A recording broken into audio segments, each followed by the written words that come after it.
moderation right fast. Participant mode, subscribers only. Keep it clean, you know what I'm saying? Keep it clean.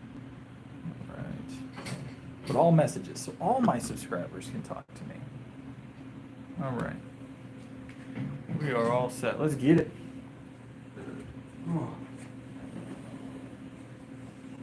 What's up? How's it going? Cal, Saray, happy Wednesday. Let me get Stream Chat pulled up on my laptop. We're gonna run a challenge today too. I haven't done a challenge in a while. I feel like I'm slacking. I'm sorry, guys.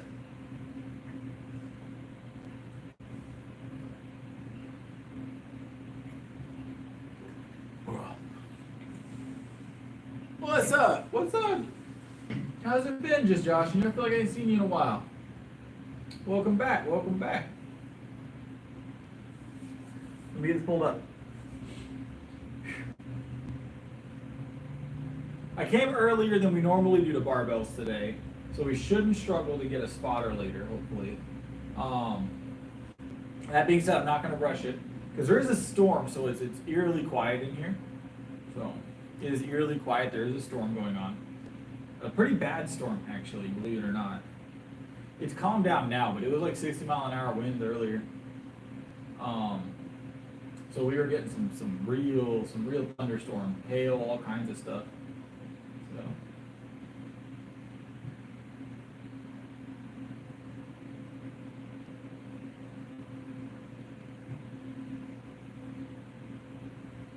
nice. You gotta do your stuff. You know what I'm saying?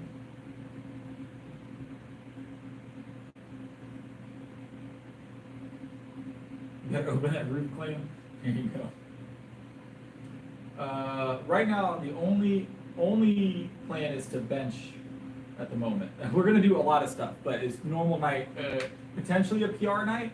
I don't know yet. All right, guys, we have options. We can do push-ups, we can do dips, or we can do sit-ups, crunches.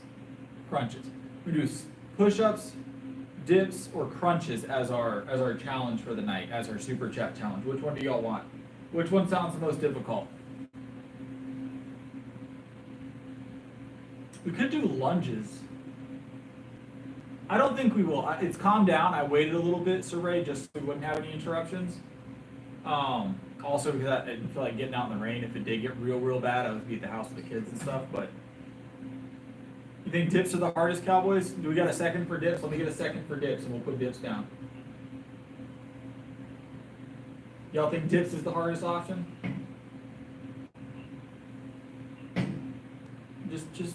Just be cool, Cal, and you won't get put in the gulag. All right, let's go dips. All right, so we'll do 3 to 1. We'll go 2 to 1. 3 to 1. 3 dips for every dollar. Super. We might have to go 2 to 1. Super chatted. We'll go 2 to 1. 2 to 1. All right. End of stream burnout. No limit. All right.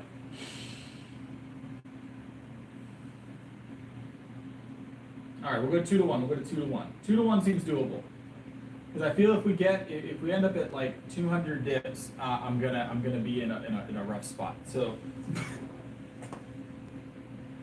like push-ups 3 to 1, 4 to 1. Sit-ups 3 to 1, 4 to 1 makes sense. Dips is a little bit tougher because you're really isolated. So.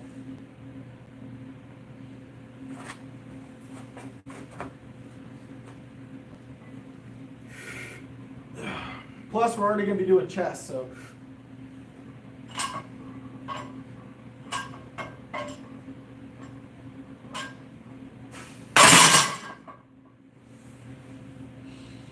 All right, get the blood flowing here. I feel that last set of bench we did last night, those of you that were here for that, I definitely feel that a little bit here, down into my pec and up into where it connects into my shoulder. I definitely feel a little, not sore, but a little bit of like on that bottom of the stretch. Feels really good.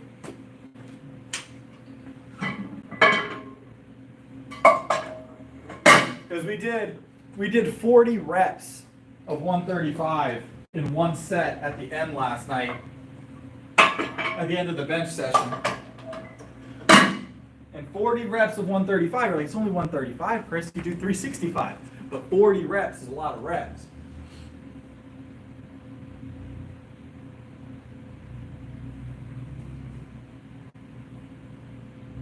I don't ever push anything to failure personally, Josh. It just depends on your goals, really. If your volume during the week is high enough, you don't necessarily have to go to failure during your sets. It's not always ideal. I train 6 days a week.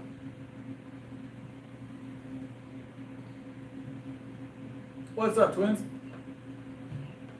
How's it going, Alex? But yeah, it's so for me, Josh, it's like it's better for me to do things, you know, within a certain range, not necessarily to failure. So it very well could. I'm a little worried about the dips challenge tonight. We're gonna find out.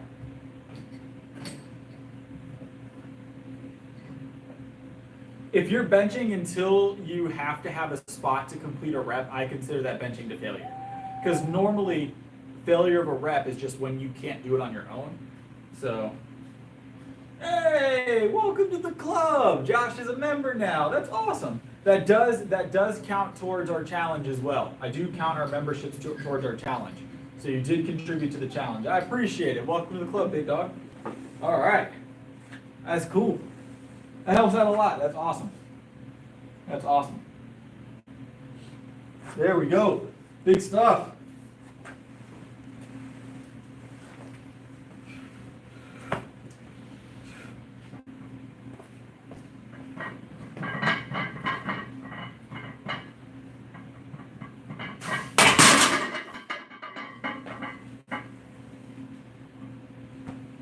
A lot. I do a lot during the day before my stream. I've got your normal everyday responsibilities like everybody else, you know. I train people. You know, I have clients. I got my kids. I got chickens. You know, normal stuff. Normal stuff. I stay very busy. I've got like a bunch of chickens I take care of, fresh eggs every morning, top tier. I got 3 children, wife, a house. Got a lot of day-to-day responsibilities, you know. And then my normal day-to-day work. I train people. That's my career. So.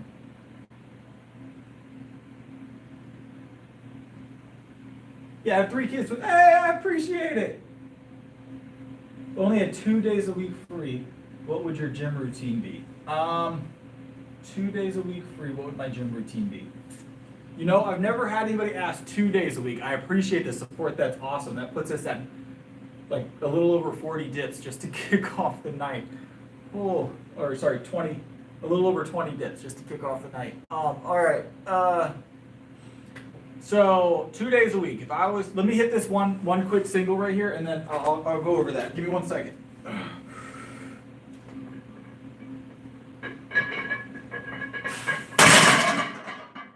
I'll add some weight, but let's talk about it. All right, so if I had to pick a 2 day a week, I would probably have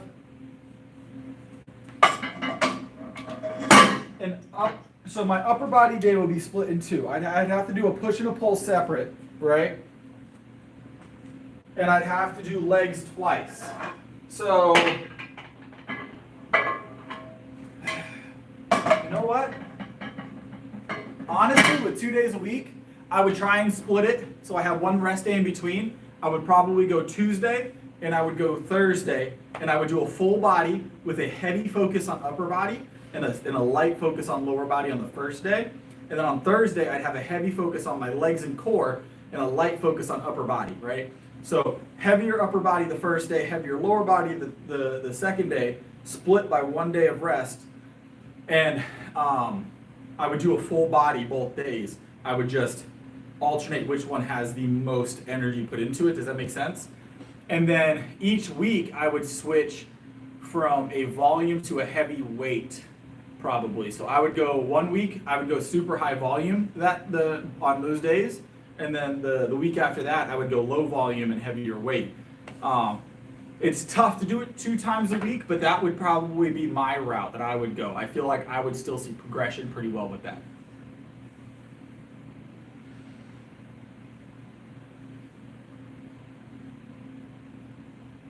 I feel like that would be if you have 2 days a week to do it, that would be the way I would do it. Maybe twins. If a spotter walks in, I planned on being here 30 minutes earlier than I was, or 15 minutes earlier than I was, but there's nobody to spot me right now. We're here early, but there's a big storm that just passed through, so I'm hoping now that the storm passed, people will start coming. The plan is, but that's why we're here tonight. We're here to go for a PR tonight. So. Huge thunderstorm, Alex. Let me know if I didn't answer any part of your question, Josh. I appreciate the support once again. Hopefully that was enough information. Do you have any other tidbits you need? Yeah, so alternating heavy upper or heavy lower either day, right? But full body both times, right? And then each week, you're going to go from volume to heavyweight, volume, heavyweight. So 1 week you'll have more volume, lighter weights. The next week you'll have heavier weights, less volume. Try and alternate that because you're going to need to get all of the things that you normally get done in a full week of working out done in 2 days. So there's going to be weeks where you're going to have to alternate that. That way you can build strength, but also burn enough calories on a routine basis to keep the body fat low. So it's tricky to do it with 2 days. It's tricky, but it's doable. 3 days, I designed a 3-day, I have a 3-day program that I run people on all the time. 2 days makes it very difficult, but it's very doable. 3 days, it's easy because you got to push, pull legs, but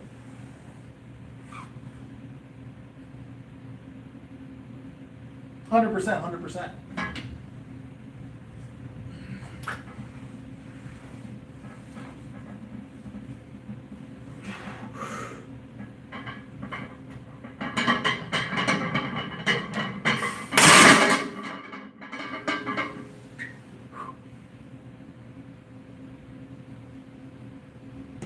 Yeah, it's one of those things where you gotta make up for frequency in intensity. So, gotta make up for frequency with intensity.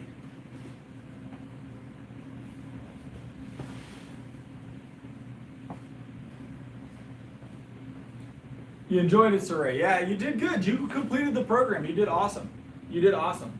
I'm tempted to open it back up. I haven't decided what I'm doing with that yet, but if I do, I'll definitely keep you posted, Saray. If I'm going to open that up for like a recurring thing. But you did awesome, Saray. You did awesome. You pretty much, I think you hit every workout. I don't think you missed much. I don't think you missed any of the workouts.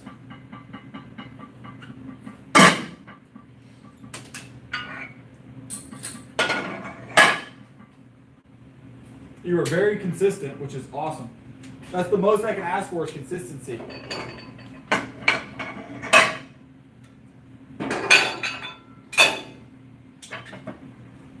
That's the hardest thing for most people is finding a way to be consistent. If you can do that, the rest takes care of itself.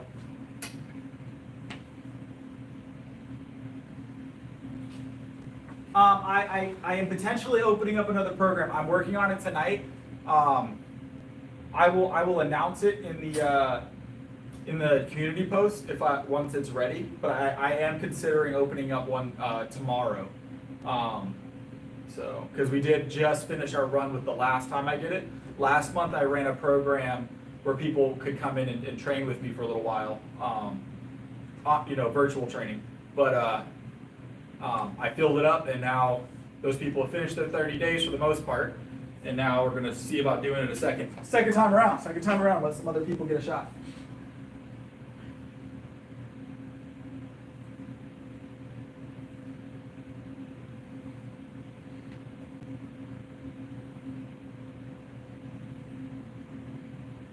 Yeah, no, that'd be good. I've only ever seen, when it comes to automotive places, there was one dealership I've ever seen that had a full workout room, like a full gym in the dealership. I'm talking about like a full gym. They had they even had pool tables. Like they had a really nice lounge type thing for the employees. I'll tell you, when I first kicked off in automotive, I got fooled. I got tricked. I was told it was a huge dealership. It was like a campus, right? It was one of those dealership campuses where you got multiple dealerships on one. Really nice campus. It was Lexus and Cadillac, GMC, Buick. I worked for the GMC Cadillac side, Buick side. But I was told that on the second floor, or I don't know if they said that, they said somewhere on the campus there was a pool for employees. And it sounds crazy, but for this dealership and this dealer group, the owners, it made sense. They do a lot of stuff like that for their employees. So I was like, there's no way there's a pool. Like they're like, yeah, we have a pool for the employees. And they sent me looking. I was like 19 at the time, maybe. I was like 18. And at all of the amenities they had, this one didn't seem that far-fetched. They had me out there looking for a pool for like 30 minutes.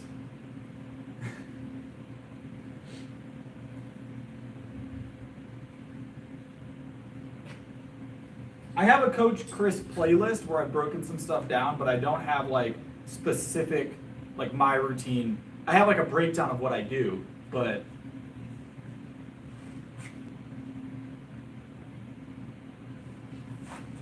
all right, let's grab this.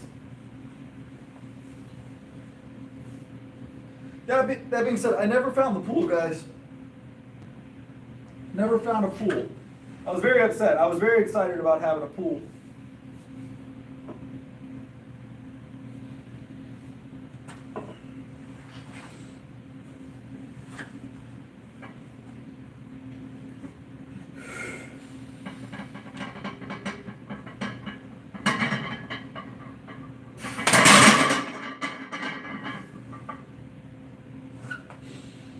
Whew, 325 moving nice and smooth. Yeah, it's nothing new. That I would say, Alex, that's a pretty standard starting item for most people that are interested in doing stuff. That pull-up bar, it's just so the ease of access for it is so nice. It's one of the greatest things you can buy. Until you put on a little bit of mass and then start worrying about your door frame. But one of those little pull-up bars you can put in your door frame. That's how I started out to some extent. I got the Planet Fitness membership. That's my actual start, but I also bought one of those to do pull-ups just day to day. I would walk through the house, every time I passed it, I would hit like five pull-ups or something,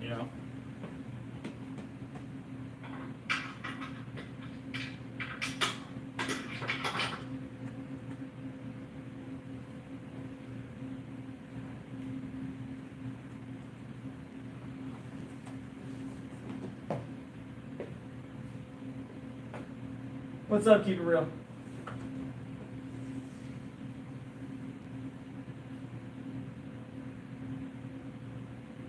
Oh, it'll happen, Josh. Give people time.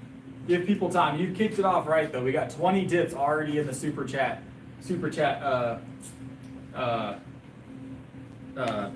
collection there. So we already have 20 plus your membership. So we're at like 27 dips right now ish. So.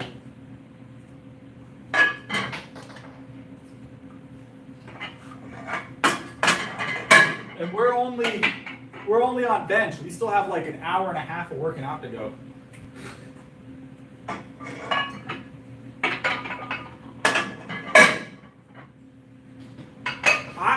I doubt that I'll fail. I might not, depending on how high the number gets, I might not get them all in one set, but we'll get them all done. I'm not gonna not get them done. There just might be, we might be here a while tonight. You know what I'm saying? We might be here a while. The up to 40, maybe even 50, I'm confident we could get it done in one set. But I don't know, Josh. One day I just turned the camera on. I was like, why not? And I like talking to people, so it worked out really well. honestly. I like doing challenges. I like motivating people. So it's why I do what I do. It's why I train people. I like being a motivating factor. So there's so many people out there right now that you know do this stuff and they don't care to motivate others. I want to be that motivational side of it all. You know what I'm saying?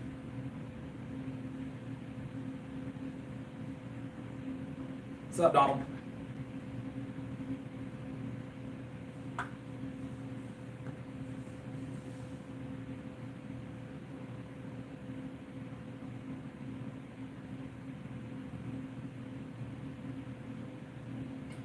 Yeah, we're here for it tonight, Michael. That's the plan.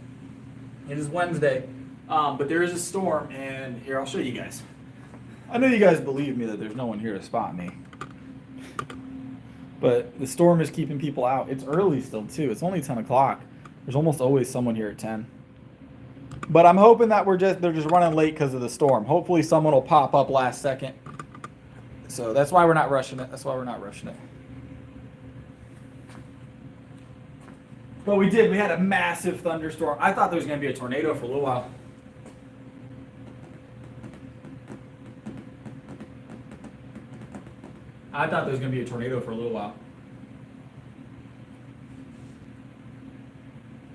But yeah, if someone shows up, we will go for it.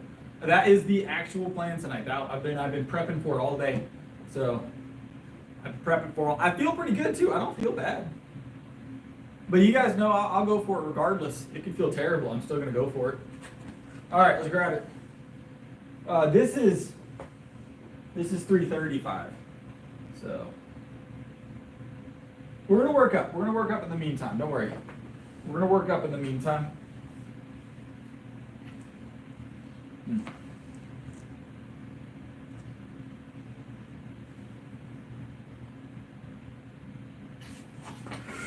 Yep.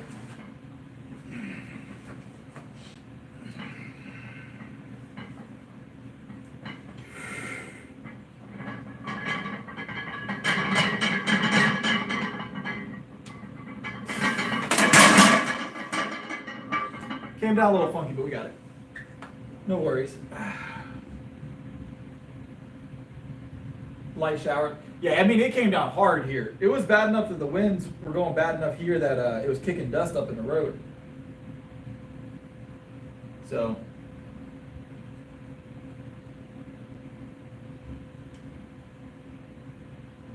What's up, Gio?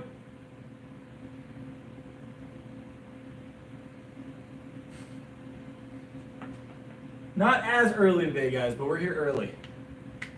No, I felt fine, twins. It felt fine. I just came down a little wonky. It didn't feel super heavy. I just didn't want to bump the hook. You know, it's one of those things. I bumped the hook, it's 10 times worse. I'd rather work around it. So we're actually going to go up. It didn't feel terrible at all.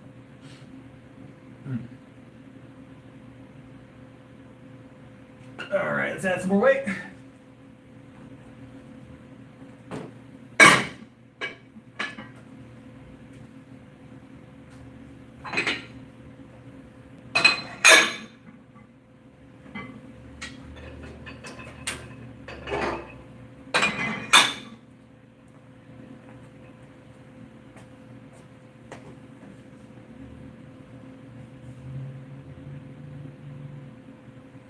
So I've talked about it in the past, the reason why I bench so close to the hooks.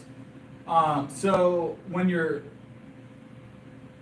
this is 340. We're slow climbing. I'm waiting on a spotter. Not for this. I'm waiting on a spotter in general. I don't want to burn out and then not get the attempt tonight. So, hear me out. This is why I bench so close to the hooks. So when you're powerlifting, right? Every inch, every centimeter counts when it comes to moving weight around in powerlifting, right? So when I de-rack and I start to walk the bar forward, this movement here, even though it doesn't seem like much, this is an energy expenditure, right? From here to here. So if I can reduce the distance from here to here, from here to here, or even here to here, I'm gonna make it easier on myself, right? So I bench super close to the hooks because in competition, I'm this literally, and I'm going to show you, this is not an exaggeration, this is how far the bar is from those hooks in competition for me. I want it to be the most, I go from here to here in competition. I just want that much movement. I want all of my energy to spend on the press and not on the movement before the press. So, I had to learn that. My first powerlifting meet ever, I messed up. It was my third attempt, and I had it happen on my second attempt, but I still got it. The third attempt, it messed me up. So what happened is I lined up underneath it, and I was too far forward this way, right? And I went to de-rack, and it rolled back into the pins even deeper, and I had to pull it forward, unrack, and then bring it out, which spent so much energy because you're yanking from behind you the bar, right? So I've tried, Josh. I really have. The issue I'm running into is no one can dedicate themselves to like a routine time frame. So it would make it even harder for me to stream on a schedule than it already is. The one or two people that have expressed interest, they come once maybe, and they, as far as like a workout partner, not even for the stream, they come out once maybe, and they never show up again. They just not looking there a lot. It's hard to have people break their already established workout routines, or people that don't work out often to have them establish a workout routine like mine. So salts, I'm not interested in any smelling of salts personally.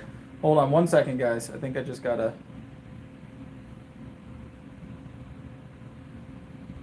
There we go. Yeah, it's not for everybody, guys. It's one of those things like you gotta really like powerlifting to show up 6 days a week in powerlifting. So it's going good, Mark. How are you doing? But I will at some point find someone that likes to powerlift as much as me nearby. A lot of my powerlifting friends aren't close by. Like I have powerlifters that I've worked out with in the past, that I'm friends with, that I stay in regular contact with, and that would be more than happy to work out with me on a 6-day basis. But they tend to live 40 minutes away, an hour away. They're few and far between. So as far as this gym, I'm the resident powerlifter for this gym. Like there's just me. It's just me right now. There used to be a couple other ones. They still work out, but they're not as dedicated to it. They got other stuff going on, so they're still strong. They just aren't doing it as much. But they're earlier workouts anyways. They're earlier in the day anyways.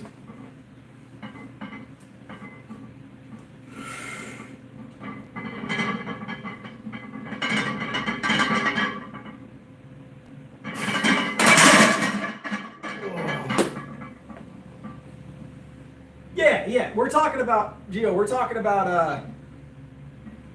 someone to like be in here on a regular basis to spot, you know. But that being said, we've kind of solved that problem with the other gym. We're here tonight because of the storm mostly, but this weekend next, we're going to be there a lot. I think we're switching to that gym to some extent, like at least half the week.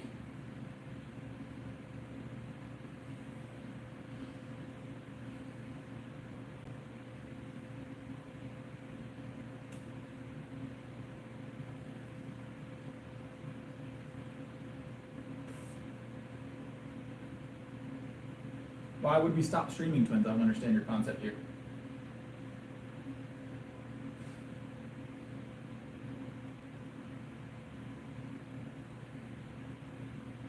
Powerlifting's the play. I don't understand what you're saying, Twins. Why would we stop streaming? So we're gonna keep streaming tonight.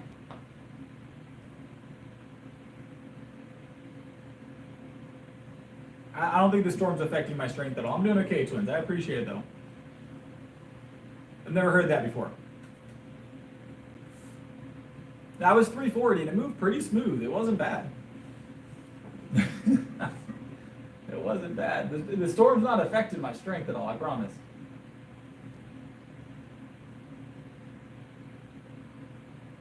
I'm okay. I'm okay. I'm okay. I appreciate it though.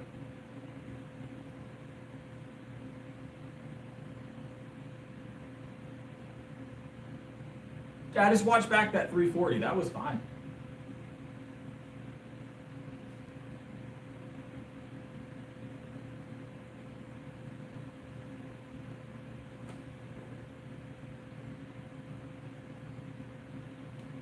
Oh, okay. Look. It's late. You can't expect me to catch everything.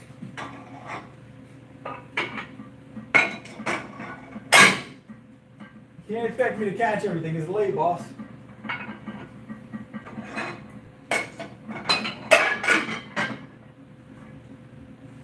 That being said, there is going to be, within the next couple of weeks, at some point, it might be this weekend, it might be Saturday, it might be next week on Tuesday. I don't know what day it's going to be. But there is going to be a day coming up here soon that I am going to take a day from streaming to do some long form content that I think you guys are going to like, but I have to take the actual workout to do that. So there's going to be one day coming up, one day, I'll announce it a day in advance. There's one day coming up that I'm going to not stream that day. There'll be a really fun piece of content. I don't want to tell you what it is yet. There's going to be a really fun piece of content coming out that day, but I have to work out to do that. So I don't want to spoil it, so I'm not going to go into detail, but that is happening. I just haven't decided what day I'm recording that yet. Really, because of the streams, I'm not recording that. I've been planning to record that for almost a month, and I just like the stream. I like to stream, so. Just joshing you, yeah. No, so Gio, it's not the same type. So the workout's gonna be very different. It's something that there's specific things that have to be done. It's not. I'm not gonna be able to stream it because there's gonna be stop and go constantly. It's gonna be a longer recording session than normal.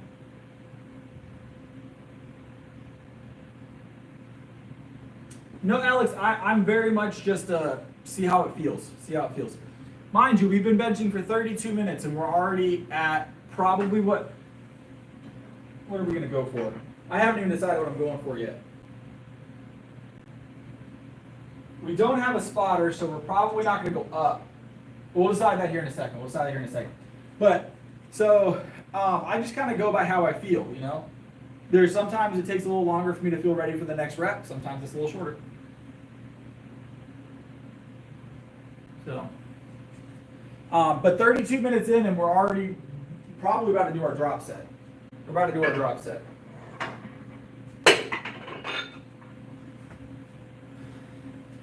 I'm going to give it like another 2 minutes, but we're going to do our drop set.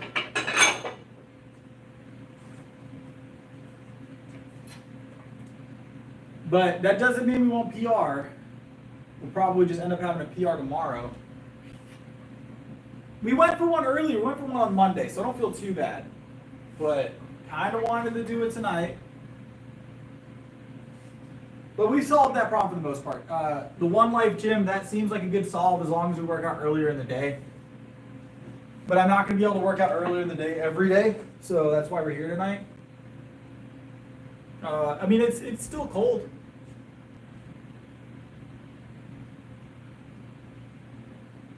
Lemon pepper wings? Yes, I've had lemon pepper wings, yeah. They're great. Wings are awesome. Because we don't have a spotter, and so here's what we're gonna do. We're gonna do this for singles until we hit 3 singles. So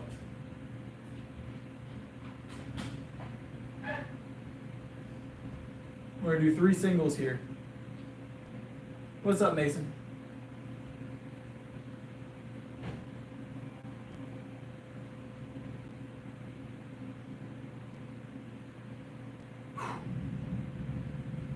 And if no one's here to spot us tonight, so that's going to be a problem. All right. I saw some headlights just now, but it looks like they're going to Domino's. I'm looking, Michael, right now. I didn't see anybody at the door.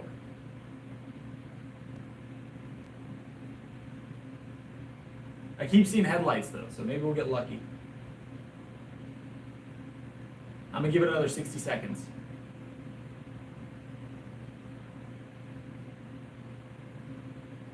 Well, this we've got for sure, Mason. Yes, this we've got for sure. We do not eat the chickens. No, they give us eggs.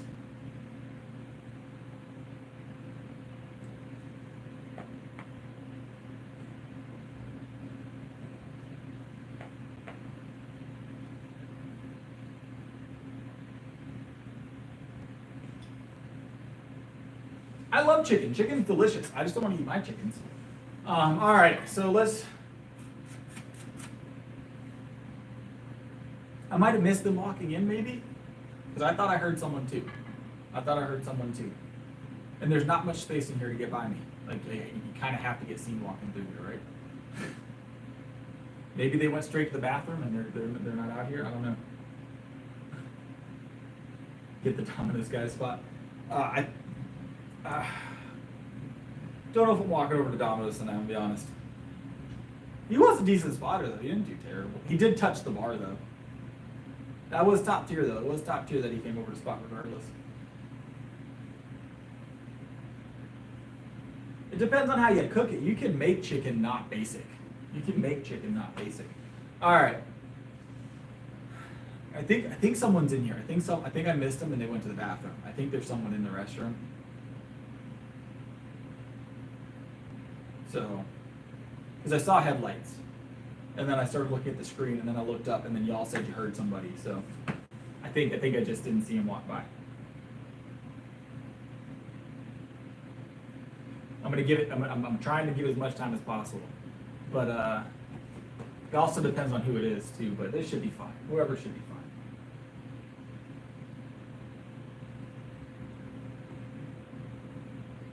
You thought that's fine. That's why I'm waiting.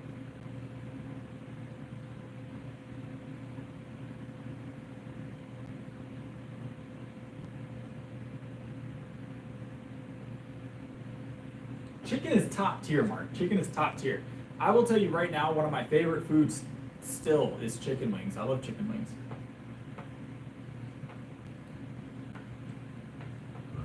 I mean, I eat a lot of beef, but chicken's a regular item.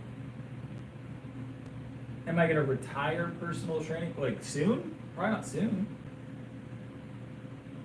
Well, Mike, I'll tell you right now, if it's that person, we will not be getting a spot. So, we will not be getting a spot from Jump Rope Guy. Turns out, by the way, Jump Rope Guy really doesn't like me as a person. I found that out. So, he's very upset about our stream. So,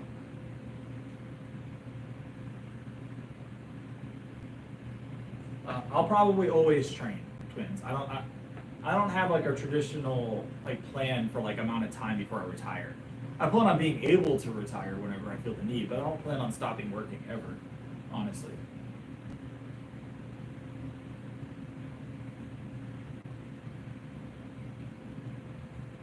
Yeah, he's not a fan of me, I found out. That's another reason why we're potentially, gonna move streaming to another gym. Because he hasn't been here in a while, but there was definitely some complaints coming in. Just from him. Everybody else is great. I won't say his name or anything on stream, obviously. And it's not the gym's fault. The gym's great. They're okay with me streaming. But he's not a happy camper. And he didn't chase us off, obviously, I'm here.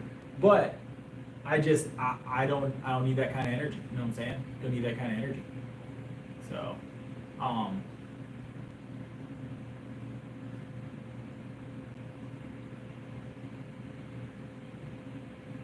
what's up, boss?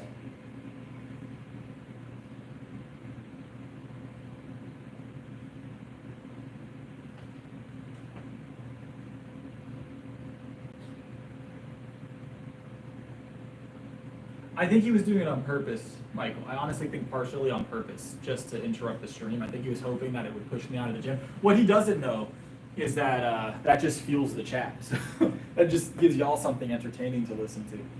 So.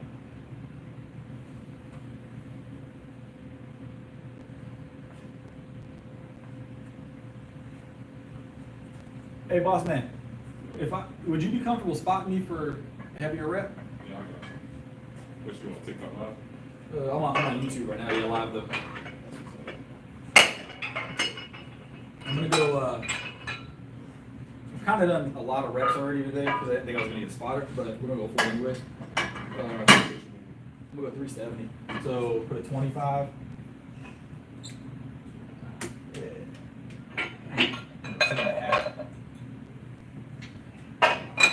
Appreciate it.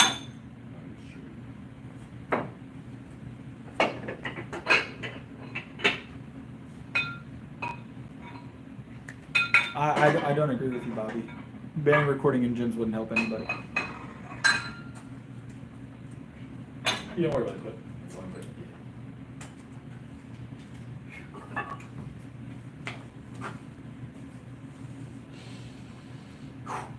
Mission goes right 15, 50, makes 365, 370. All right. I'll let you know if I need help. Look.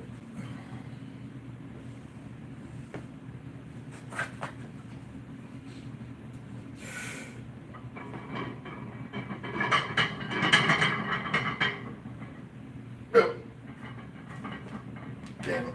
I just can't seem to break that barrier. That 370's been fighting me for a while, man. I ain't as strong as it. You got my max on 5. I need that to work though. You wanna go at it again? Probably not tonight. I might. Give me a couple minutes. I'll let you know. I appreciate it. You new? So here? I was at college. I was at UTSU. Okay, cool. But I think we moved down here, I want to say like 2 years ago. This is my like first time being at this gym. Gotcha. I was just saying, I ain't seen you around. I wouldn't have missed you. I don't think you. Yeah. What are you about, like 6'7"? 6'10". 6'10"? Yeah. That's solid.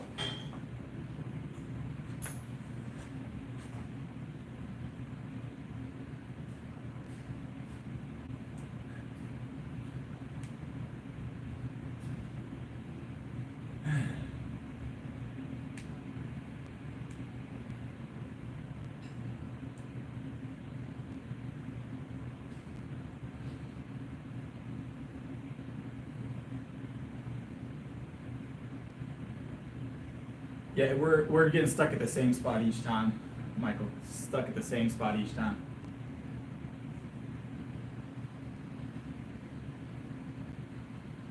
So.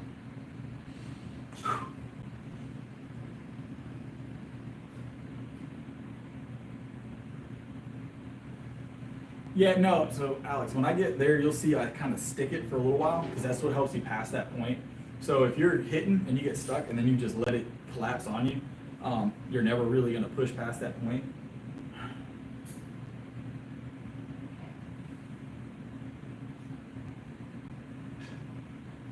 I am natural, Bobby. I am natural.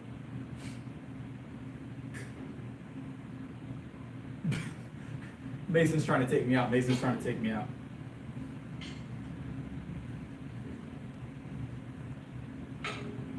Whoa. We could do some floor presses tonight, maybe. Maybe we'll do some floor presses tonight. We did 315 for 4 the other night, David. 315 for 4 the other night, which I think is the most we've ever done for 315. So we're getting stronger. It's just that sticking point we just can't seem to break. It's like here. So this is where we're getting. I've looked at it a few times on video. It's like right here is our sticking point right now, which honestly still feels like tricep to me. Like it just feels like I can't seem to get that little bit of extension on the elbow that I need. But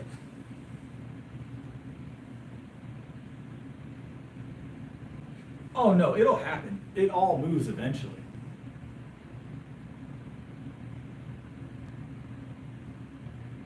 It all moves eventually.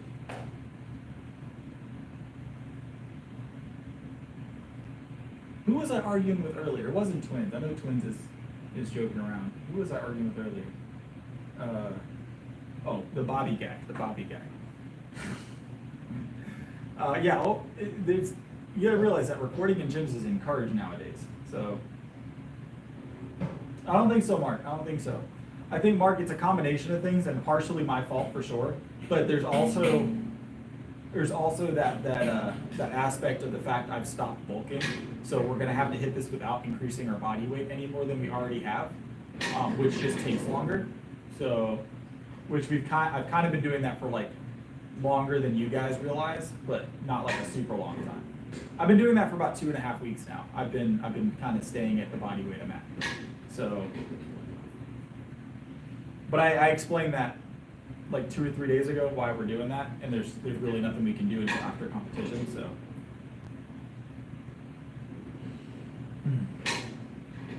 we're gonna drop the weight and do 315. Ugh.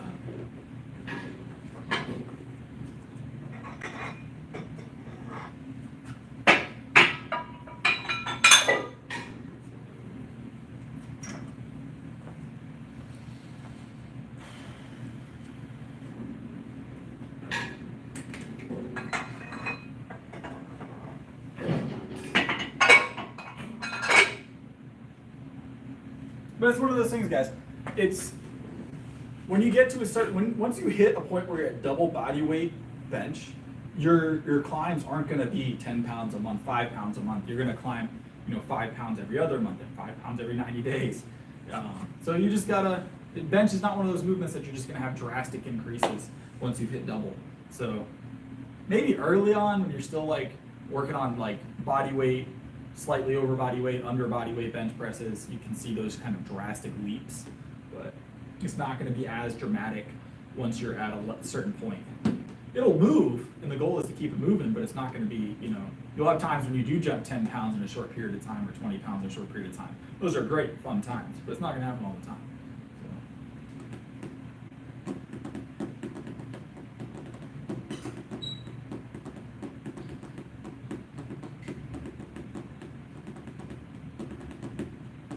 Oh yeah, if I wanted to stack onto 210 right now, I mean, that's a whole different ballgame weight-wise. Well, Tom, it depends on how you define a stall, Tom. So there's a difference between a stall and a training point, right? So you have certain areas where you train and then you PR, you train and then you PR. We PR super often. We make PR attempts. We make PR attempts regularly because we're on stream. It doesn't hurt me to do that, but at the same time, it's not going to hit every time. Usually when you're watching people do workouts, you're not watching them every single workout, and their PR videos come out, periodically. Unfortunately, the nature of my channel, I like to talk to you guys every day. You guys are going to see all of the time in between as well. If you look at how I used to post videos, it was pretty similar to the way a lot of other influencers do it. They post their highlights. I post everything. You guys get to see everything, the good, the bad, the ugly. Everybody has these periods where you're going to have a month where you have to work on your next PR, or you're going to have, a couple weeks where things don't move as smoothly, and then they do. It's all part of the cycle of growing, so.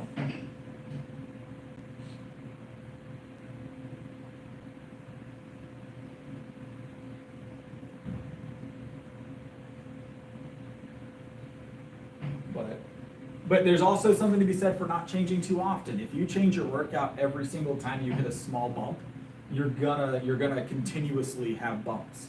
So you should make small adjustments. Like we've got heavier on the triceps, we've added some other movements, but we're not making any dramatic changes. So, but we might do some floor presses tonight for the giggles. So. But that's what makes us different here, guys. That's what makes this. I'm okay, Tom. I'm gonna do it naturally, even if it takes a little longer and it's a little bit more difficult. We're gonna keep it pressing naturally. I don't ever plan on changing that part of my my channel. So now I'm gonna take an extra 5 minutes, twins. All right, let's go.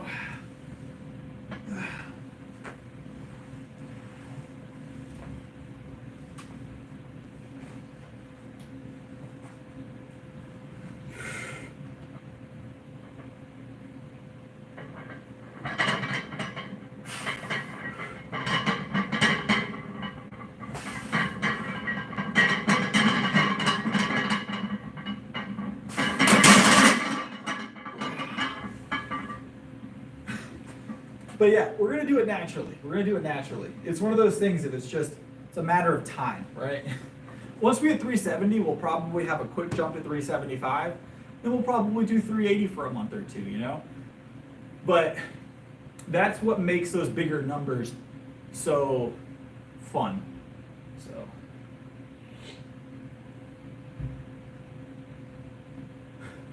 that's what makes those big numbers so fun. But think about this, like, let's take a look.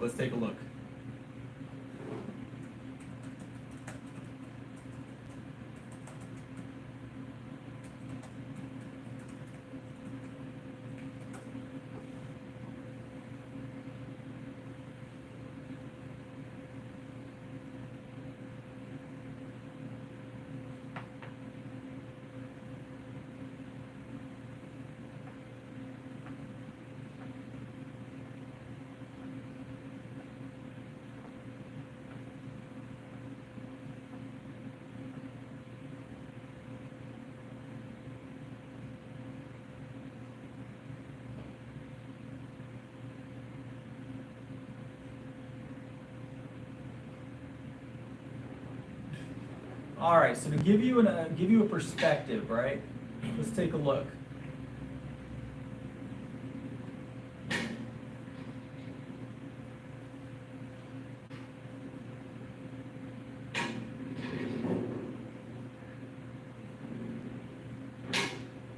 All right. So it took. This is the elite of the elite. This is the best of the best, obviously. Julius Maddox. That's who we're gonna use here, because you're gonna use the best of the best, right? Not a direct comparison. Obviously, he's benching 800 pounds, close to. But it give you an idea of what lengths of time it can increase to. Obviously, no one's ever gonna say he's not doing things correctly. So we're gonna use him as an example. It took him 11 months to increase and break his record. 11 months to go from a 770 to a 782, which is a 12-pound increase. 12-pound increase in his bench, right? Mind you, that's obviously 700 pounds, but it's still less than double body weight. I'm not saying that I don't do that whole pound for pound thing, but it still makes a difference when you're talking about increases, right? So you're talking about 12 pounds. So you're looking at a little over a pound a month. Now, do I think we're at that point where we're going to be only doing a pound a month? No. But, there's an expectation level to have. So.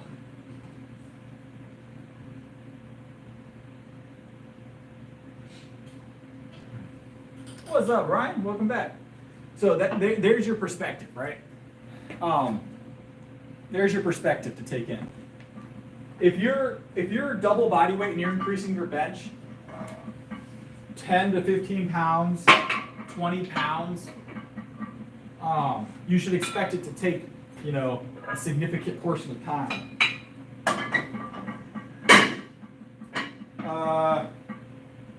You know what? We're gonna do a couple of pause reps at 300.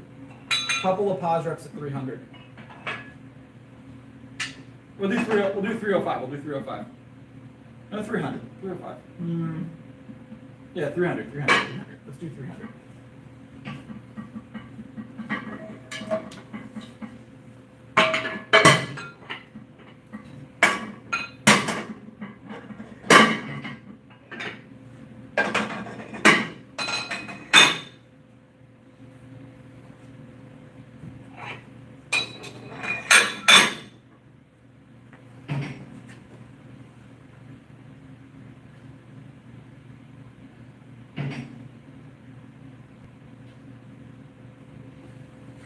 Black cow.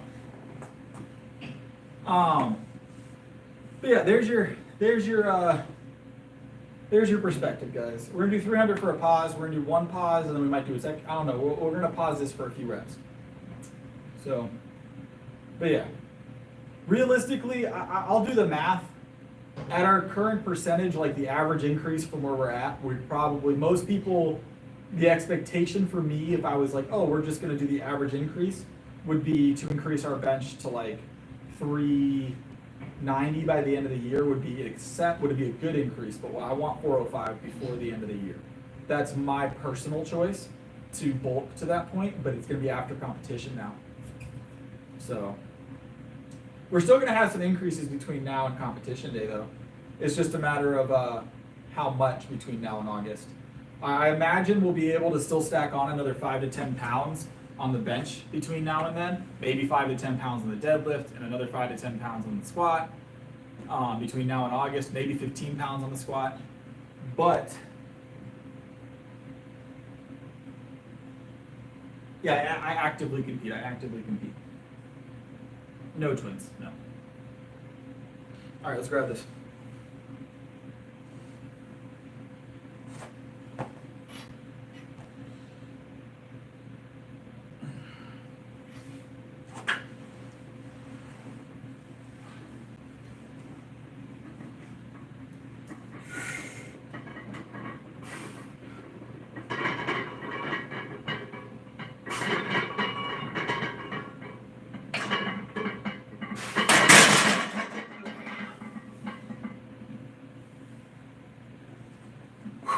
We're gonna get one more of those little short pauses.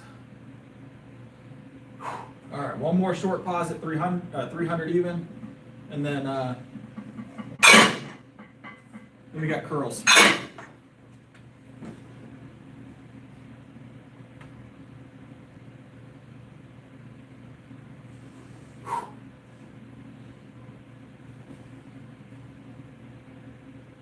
All right.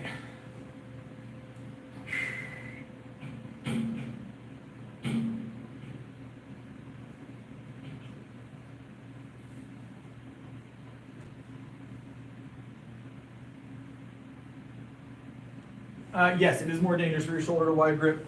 Wide grip is always going to be more strain on your shoulder. That's why so many people, they're like, I used to could bench heavy, but then I blew out my shoulder. It's always a wide gripper. It's always someone with a wide grip bench. But I'll tell you right now, 9 out of 10 times, a bench coach is going to stick you out right here. Ring finger on your ring in the knurling here, right? They're going to put you all the way out here to where you're nice and wide. That is the standard I've almost across the board for coaching. I, like a close grip, takes a little longer to build it, but it's so much better long term. We'll do one wide, why not?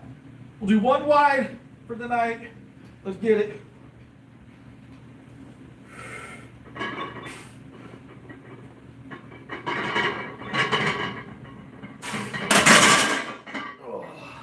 It just doesn't feel as good. It's doable, it just doesn't feel as good. It is a wide grip, yes, that is considered a wide grip.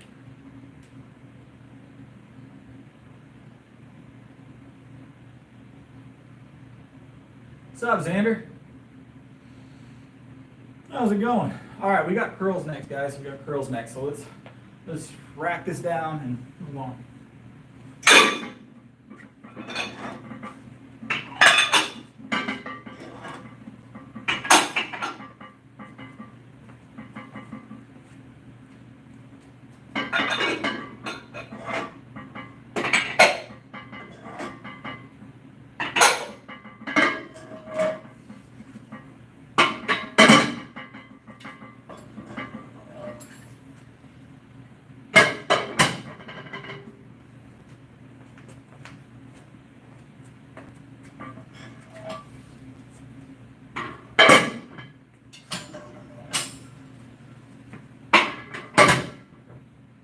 I'll tell you another thing that a lot of people don't think about, that mindset as well, that always have to progress at a consistent pace constantly. That mindset is really, really poisonous to professional lifters specifically, because of the fact that a lot of professional lifters make their entire living from their lifting and their social media nowadays, because you have to kind of to even do it. What did we do yesterday? We did preachers yesterday. We're gonna do easy bar tonight. My shoe is not untied. Thank you very much, Mason. My shoe is not untied. They actually have little Velcro straps as well as laces.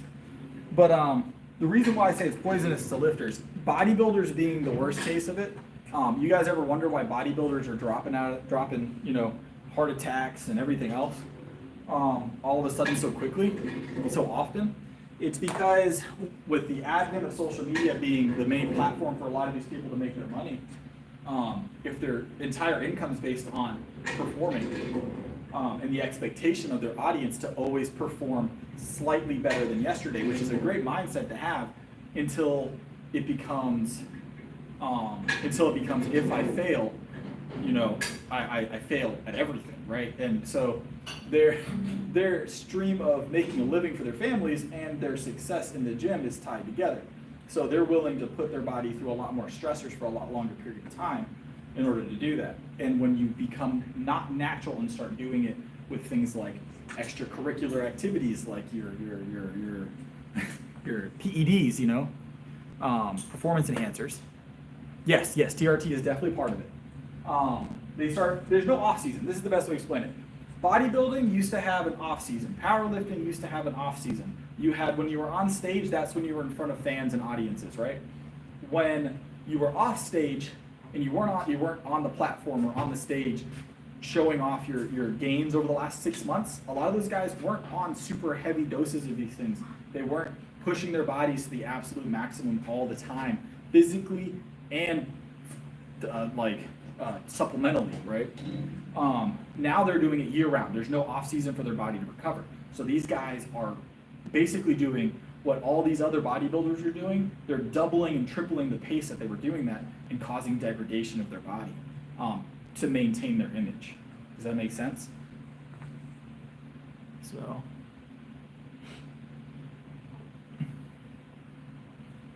That's exactly why the old school guys are still kicking and these newer guys are not.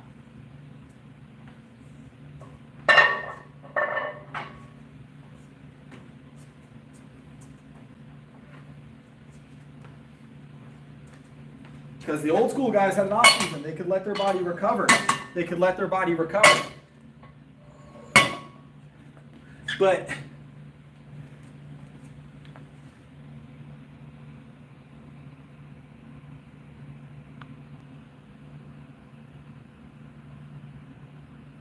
no, Josh, I haven't had it checked. I don't really have a reason to. I don't plan on ever supplementing it, so.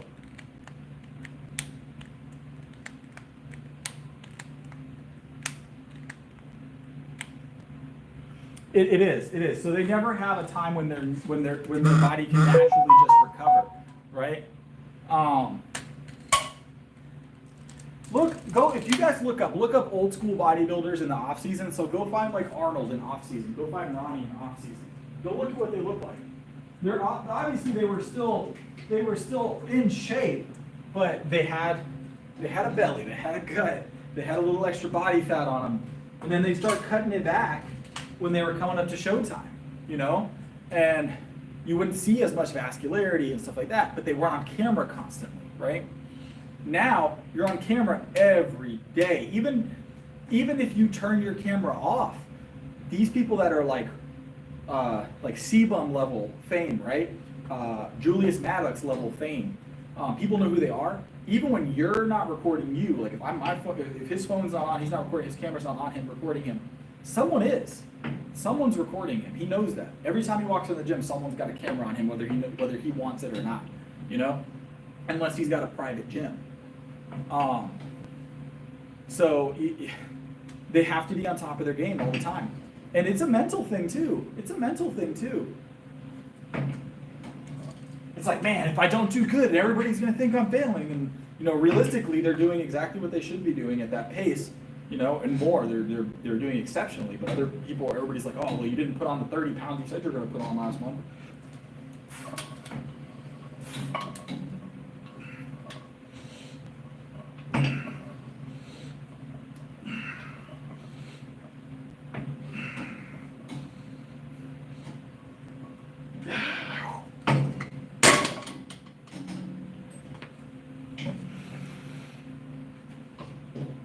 Hey, Brent, what's up? We're Where's Bryn at? There's Bryn. What's up? What's up?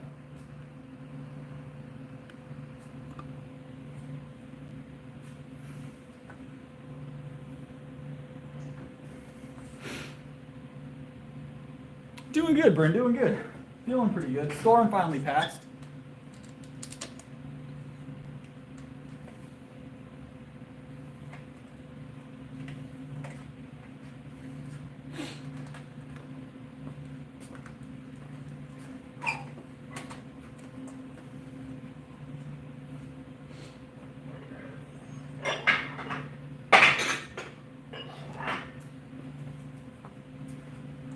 But that's, I mean, that's well known at this point, right?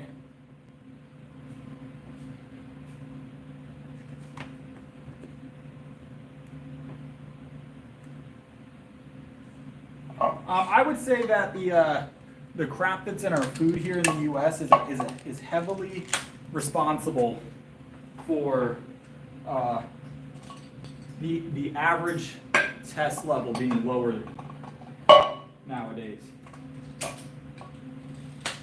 I'd actually be super interested in seeing someone that is not currently eating like organic foods or eating really good whole foods with less chemicals and stuff. I'd be interested in seeing the turnaround on their test levels within 12 months of switching over to a whole foods diet and potentially an organic diet. There's a lot of things that disrupt your body's natural systems, and those chemicals and those preservatives and those artificial colors and flavors. They do a lot of damage, and you don't think about it because it's tasty. It looks cool.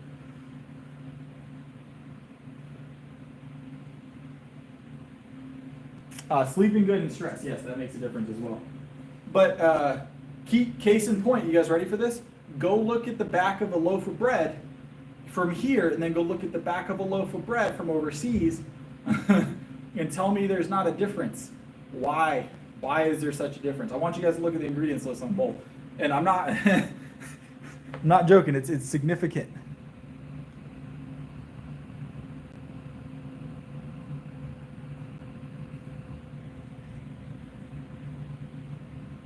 South Carolina Mason. For those of you that don't know, bread is like 4 ingredients typically, 3 to 4 ingredients. You probably could do it with 2. Wouldn't be very good bread, but you could do bread with 2 ingredients.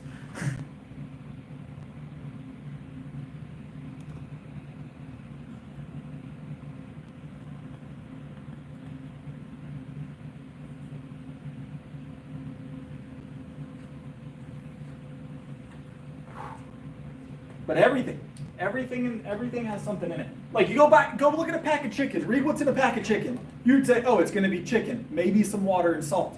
Go look at the front of a pack of chicken. It has other things injected into it to help it be more colorful or retain its color or retain more water. There's things they add to it to make the chicken more visibly appealing or way more.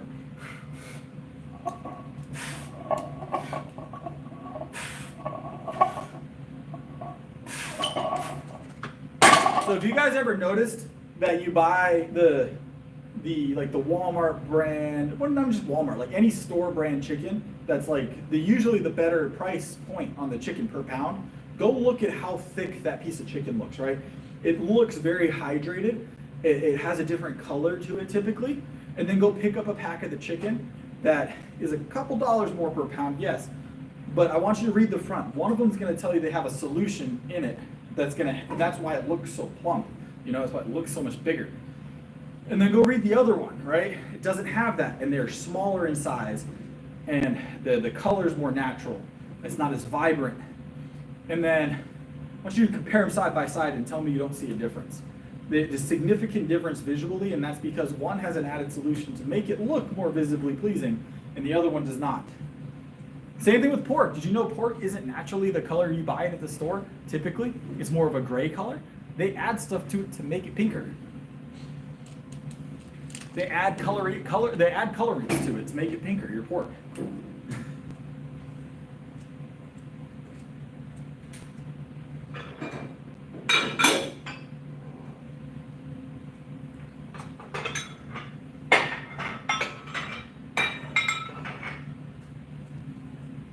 Sad, sad stuff, man.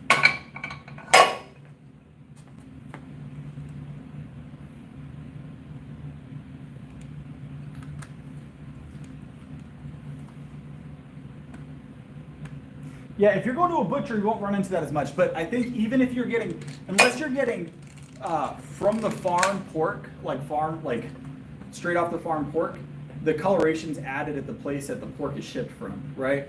I watched a whole thing on it. It's like, it's pretty crazy. Like the fact they add this solution to it to make it look pinker. It's the same reason things like companies that made mac and cheese originally added yellow colorings and stuff to their mac and cheeses. You know why specifically? To make them more vibrant so children would want to eat them. It was to get children to want to eat mac and cheese and eat cereals and eat these things. It was to get them addicted visually to these very vibrant, colorful candies and boxes. It was literally using a poison, something that's bad for you, we know it's bad for you, to attract children to their products, to get them addicted early in life to these really processed, highly sugary, like garbage foods. That way, as they become adults, they continue that path and they'd have customers for life.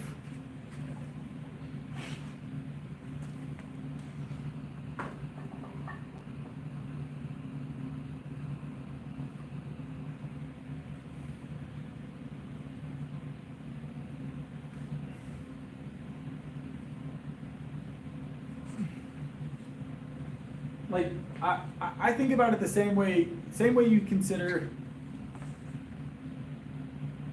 100%. Well, they're already doing that partially. I think that one of the greatest things that's happened over the past like 5 to 10 years, in my opinion, one thing that I am completely sold on, regardless of your political stance, is the fact that artificial colors need to come out of foods. Just all together. There's no ifs, ands, or buts. There's no reason for them to be there. No real reason for them to be there. Oh, it makes it pretty. It's bad for you. Even if it's a little bit bad for you, even if it's a little bit, there's no point. Absolutely no purpose other than I want my Fruit Loops to be more yellow. Come on.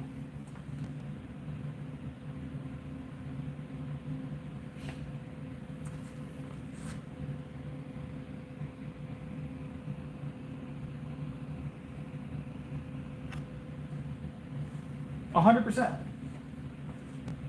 And you know one of the craziest parts about it, there is people right now, because I get a lot, my feed is full of people that talk about health stuff, right? I obviously click on a lot of health related stuff. I get a lot of health related content. And at one point I was getting a lot of content about artificial colors when that was, still readily in the news, when it got, banned or started to become banned. Which it's been banned, obviously. It's being funneled out. And corn syrup, yes. But there were people defending artificial colors and companies using artificial colors saying they're not that bad. You don't know what you're talking about. I'm sorry, it's been readily available science and pretty much accepted science across the board that artificial colors, regardless of your stance, are not good for you in any form or fashion. There's no real purpose behind them outside of coloration, and they are definitely bad for you. How bad for you is the only thing that's debated, right? Are they really, really bad or just kind of bad? Regardless if they're kind of bad or really, really bad, we shouldn't be shoveling them into kids' foods. It was not a debated topic. Everybody was under the same roof with that they were bad for you until it got banned, and now everybody's like, I gotta have a different opinion. I want to be different. At the risk of children's health.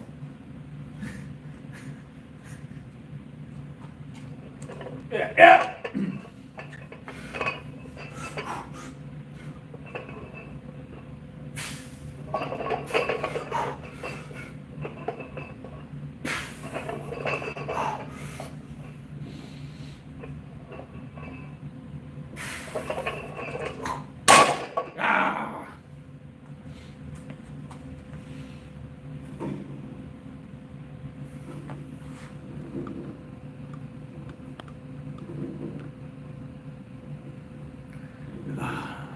Okay, hear me out. Well, first off, I don't do soy, but Mark, that is the second really bad food opinion I've heard come from you. All right. It's like the second one in like a couple months. No, it makes no difference, does it, Brent? It does. I think our grandparents, it made a difference because it was exciting and new. Kind of like Jello salad that no one does anymore.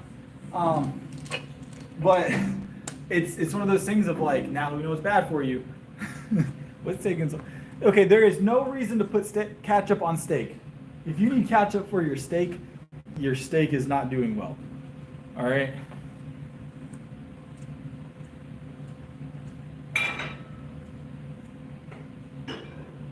There is not a single time that I've ever put ketchup. I will not put ketchup on a steak. It's a steak. Yeah, I don't put any sauce on my steak. I mean, I spice it, put butter and stuff in the pan, but once it's cooked, it's good to go. Medium rare, ain't no reason to put no ketchup on it. Ain't no way. Ain't no way. Why are we putting sauces on steaks? I don't even put steak sauce on my steak.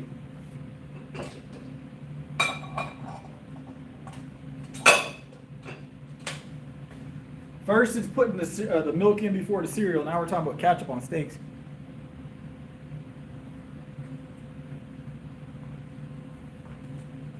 That's the same as putting ketchup on like fried chicken, unless it's a chicken strip or a chicken tender. Like if you've got like a regular fried chicken, like bone-in fried chicken, I've seen people do that. That's terrible too.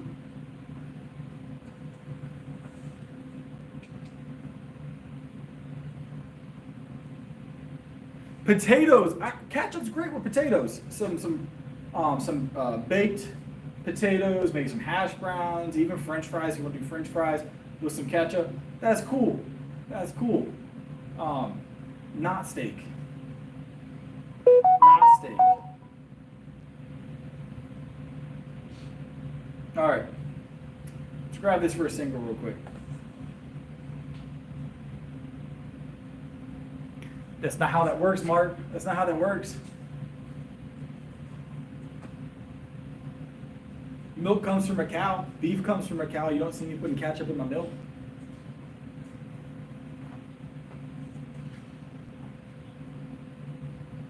You putting ketchup in beef stew?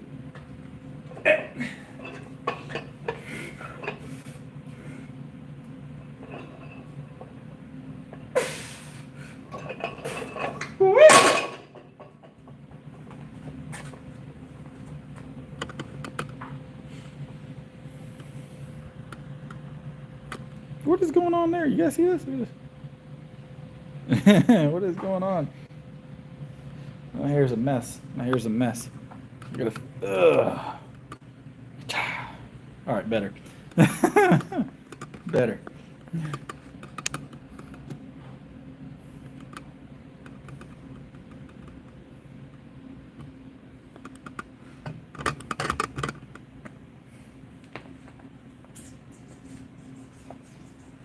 Got Scholdies next. Oh, we got seated shoulders in the rack today, don't we? You've never heard of alfalfa? I mean, I guess I've never actually seen the media associated with it, but I've heard of it, I guess. So I guess that's fair. I won't fault you for that. I just know what it is.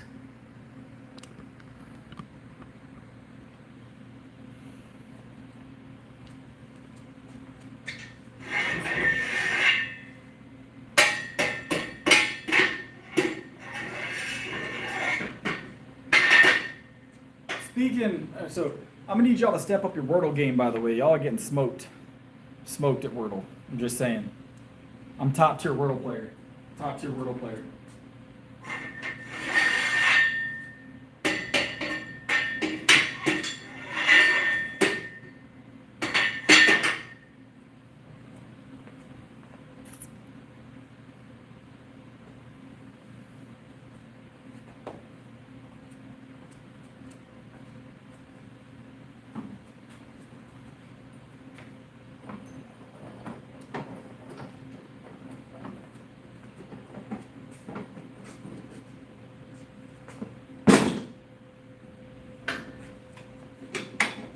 Yeah, if y'all can step up your Wordle game, that'd be great.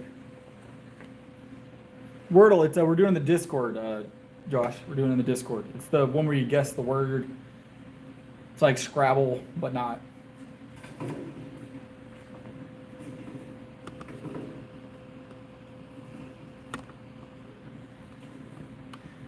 So Alex, I have to agree. I found out that you could get 2 free letters. I do not use it. I will not use it. It's not cheating because it exists and is part of the game, but I feel that it's like on the cusp of cheating for sure. We never established a rule set for that, so I'm gonna give you that. I'm gonna give you that. But I would personally use the 2 free letters. I wouldn't personally use the 2 free letters, but I mean, if you need the 2 free letters, that's cool.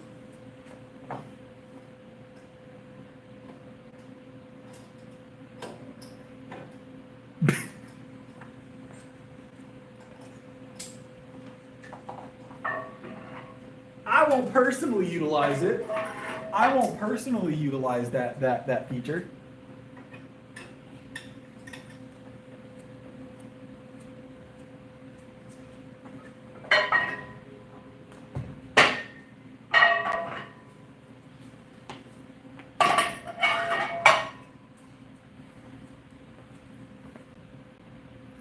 Don't do it, Bryce. It's not worth it.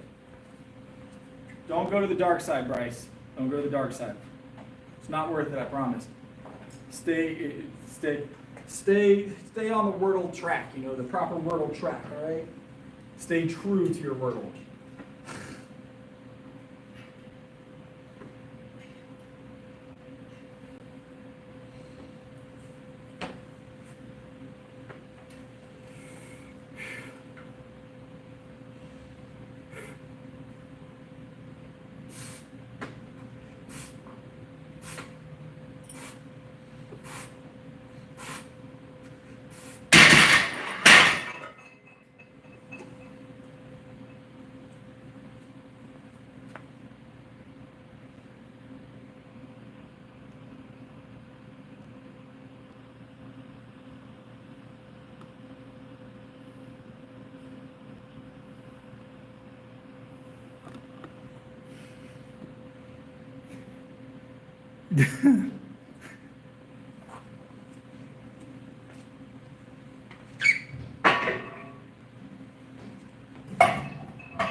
We're gonna jump weight here a little bit.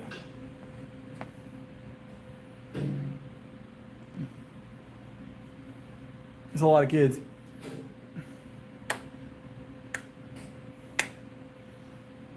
Okay, what? There's 45 on the floor. Why? What was that about?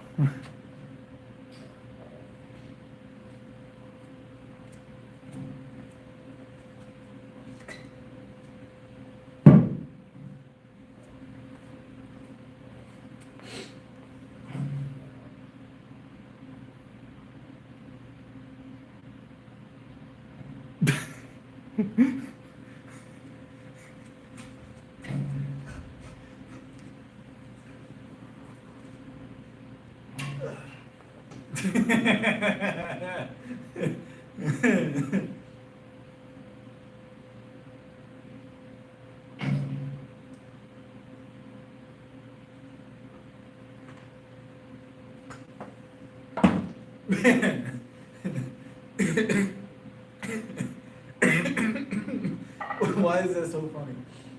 Oh God, I gotta kick it. That's not as funny as the laughter that I'm having here. Not like mentally, not a hilarious thing that I just did, but for some reason my body's getting a chuckle out of it.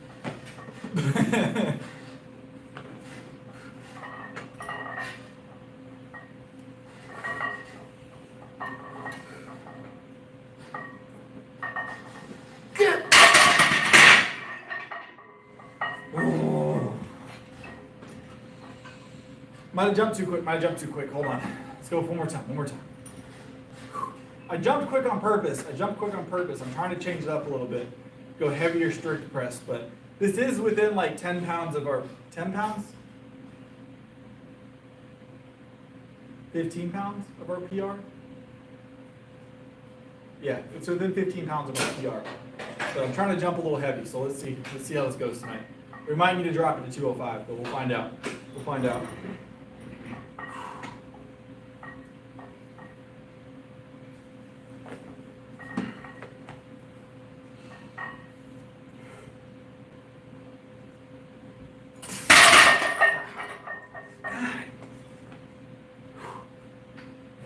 I want that. Give me like 30 seconds. Let's warm up a little bit more. We'll reapproach it. I jumped too quick. Ugh. We'll come back to it. I had a feeling I jumped a little quick, but we'll come back to it.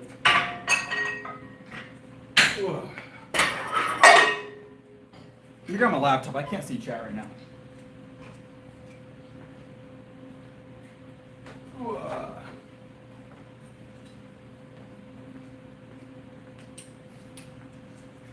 I wouldn't say karma, Mark. Just incorrect pacing. I knew I was jumping a little fast, but you know, sometimes we live and we learn, right?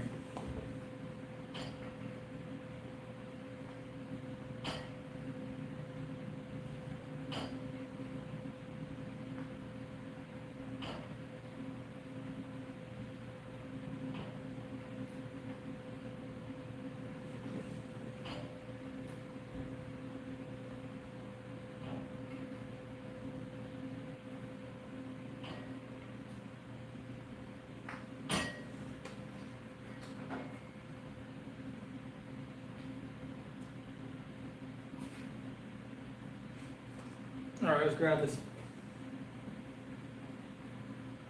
All right, let's finish getting warmed up, and then we'll go back to 225.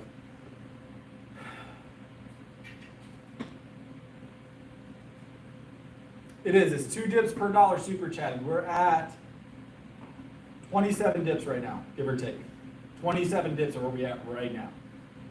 I don't think there's a number of dips that can smoke me tonight that we're realistically gonna reach. Because we've done 40 in a row on string in one set. I don't think I can. I don't think we're gonna beat me tonight. Realistically, I want to say 100 dips is doable in a couple of sets, obviously, but is doable without too much effort. But you know, I could be wrong. I don't think I'm wrong.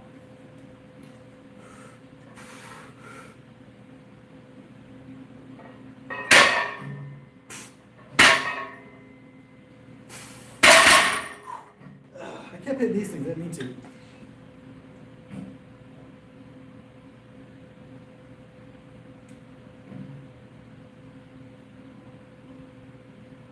It's a very odd question, twins.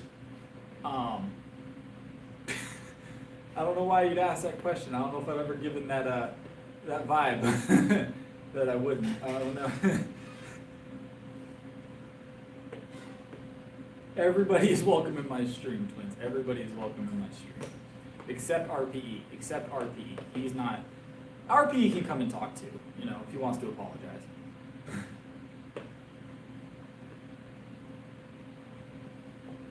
You're welcome here, Mark. You're welcome here. Don't worry. For the moment, I make no guarantees.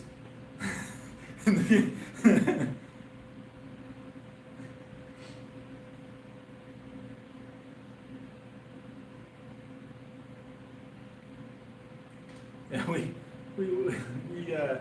other than RPE, everybody's welcome to the stream.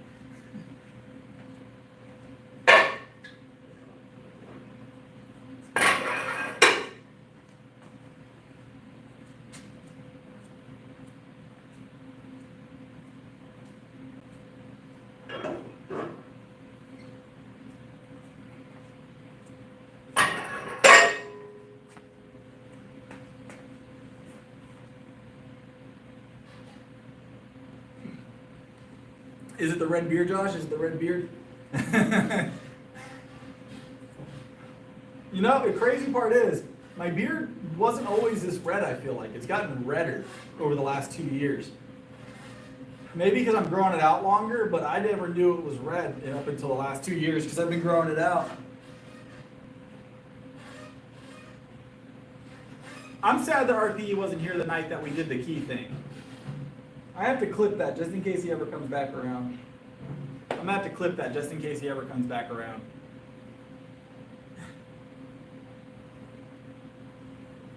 All right, let's get it.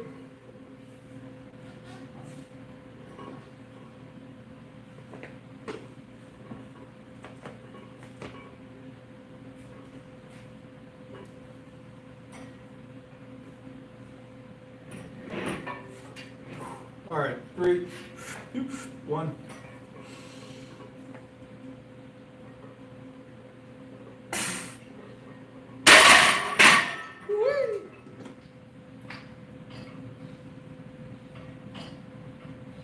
Yeah, I would say it's less. Maybe it's a southern thing. Maybe red beards are more prominent in the South. And the reason I say that is because the beard tends to get more red the more sun that I get. So, no, my hair's always been brown. Hair's always been brown. So, but the more sun I get, the more I get with the red in the beard. So.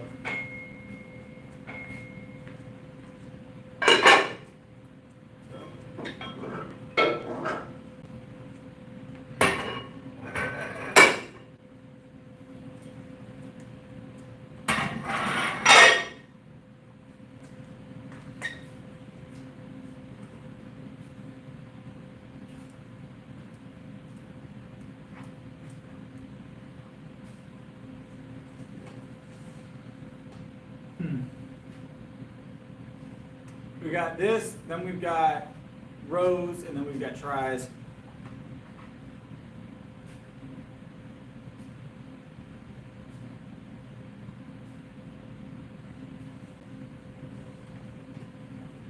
What was I gonna say? Yeah, so I think, I want to say me and my brothers all have the red in the beard.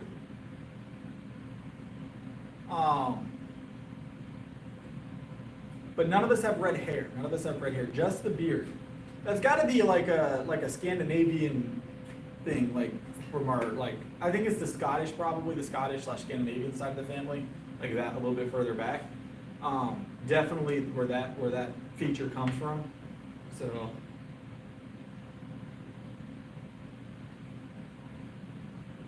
My brothers, they both have similar features. One of my brothers is almost identical, except I'm a bit taller and obviously wider. He doesn't work on a regular basis. He's not weak or nothing, but he's just not. This isn't his career. But other than that, like features wise, like facial features, if you saw pictures of us lined up next to each other, you'd without knowing who we are, you'd say we were pretty much twins.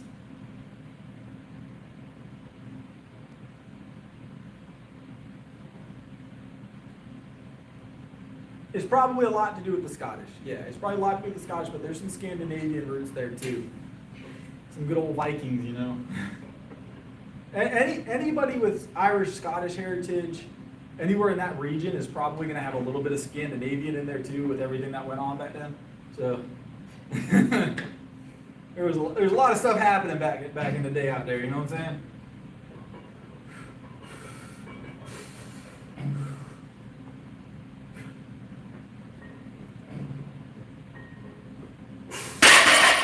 That just doesn't want to move tonight, guys.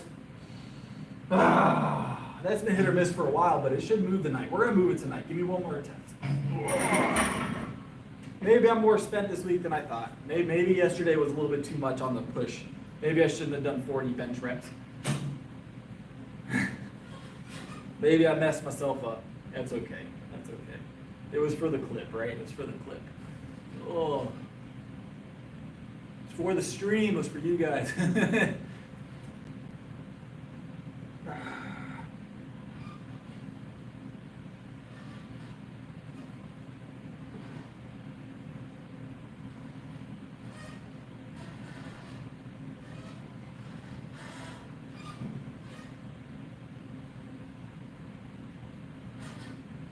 We're a few years apart. 2 years? 2 years?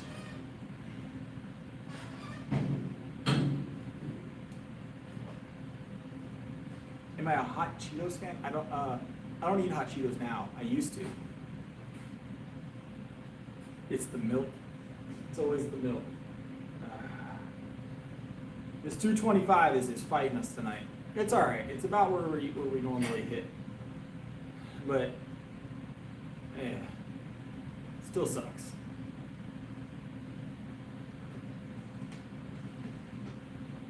Let's go do our rows, and we'll come back and reapproach this. We'll get a full rest.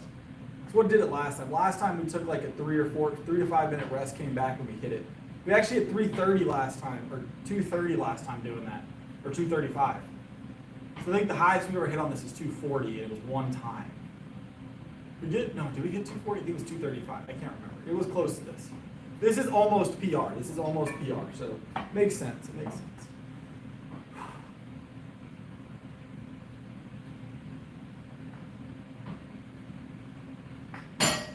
What's up, Ben?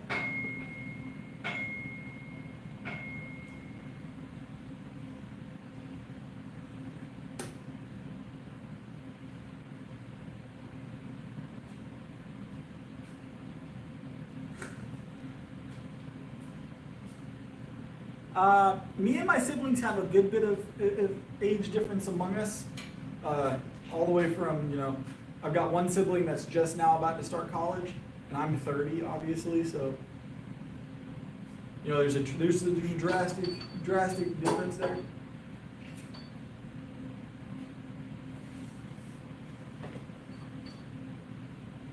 Dang it, my screen timed out. I had you plugged in, computer. I am the oldest, yes. I am the eldest of all my siblings.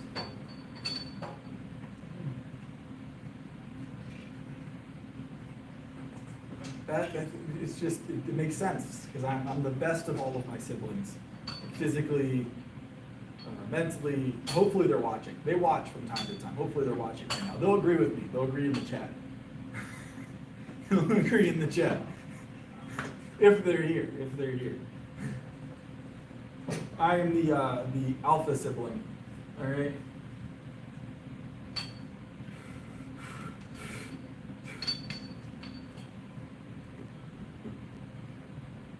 Yeah!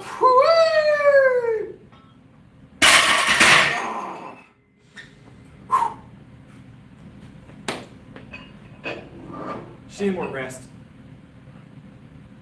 Yeah, alpha. Best of the best, all right?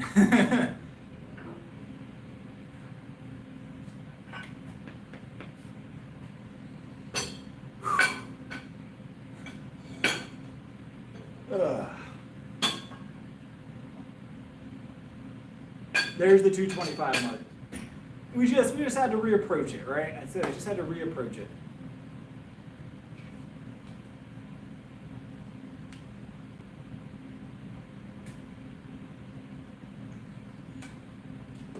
So, all right, let's move on. Let's move on.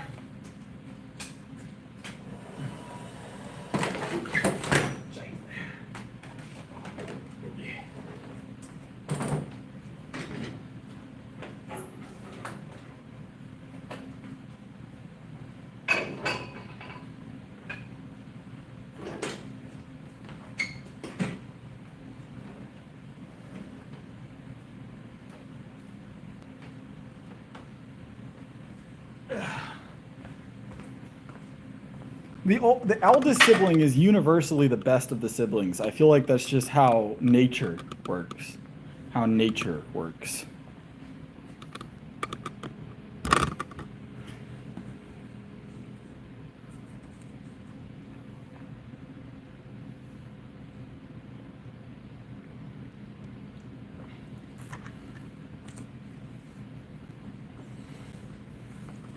Number one.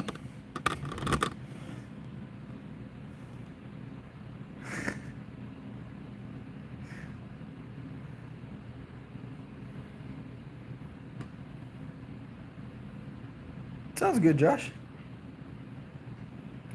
10 pounds of bacon, is that what you said?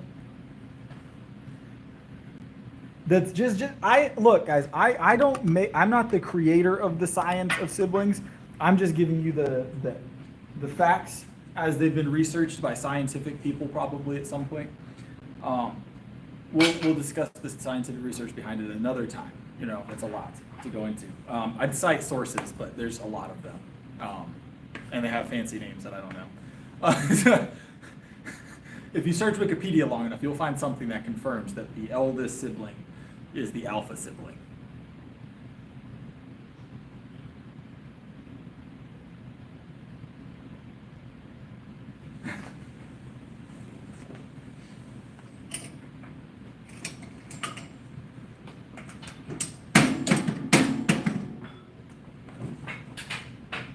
I'm just stating facts.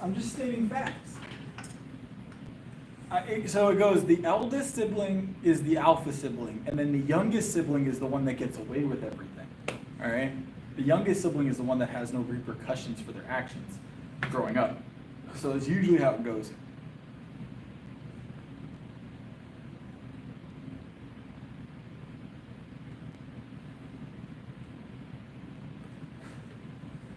All right.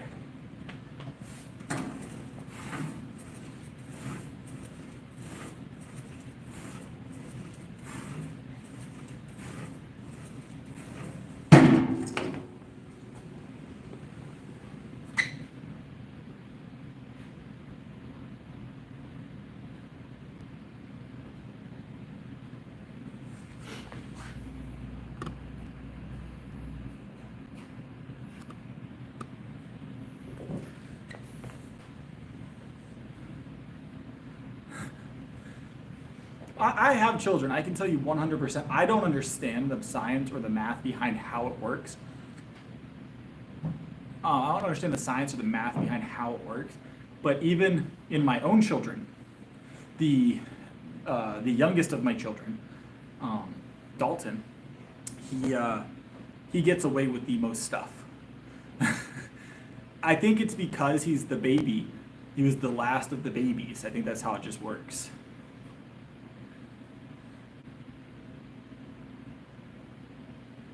So,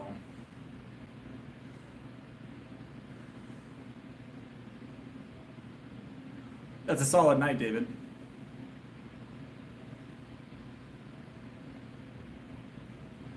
I don't know, Bryn. That seems, I don't know. Maybe I just absorbed all of it. All right.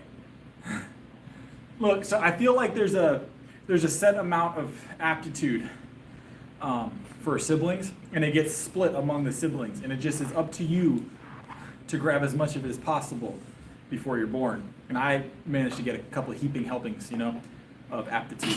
Now, I won't say which of my brothers didn't get as much of it, but they know who they are, all right?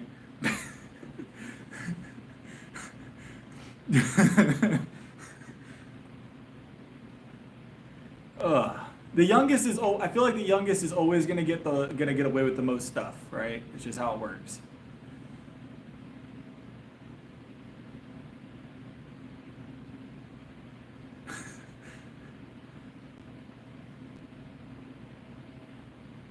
Neither twins. I'm gonna avoid that altogether. Both of this sounds like a terrible situation. I don't ever plan on being in a situation where that's my choices. If you're ever in a situation where your choices, hear me out, all right? If you're ever in a situation, so we have a challenge going, Braden. So if you were to donate $100, you would add 200 dips to our end of stream challenge, which is very soon. Within the next 20 minutes, we'll be doing those dips.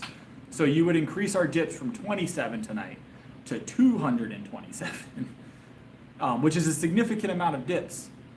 That is our stream challenge tonight.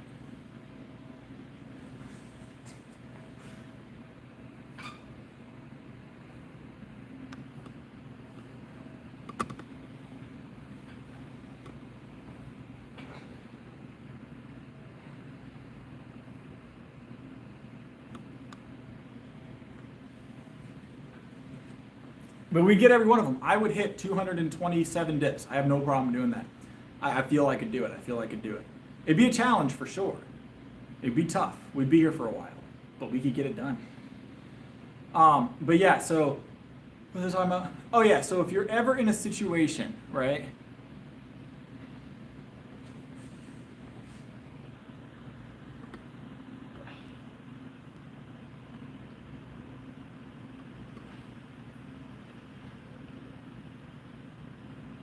If you're ever in a situation where your options are fire or drowning,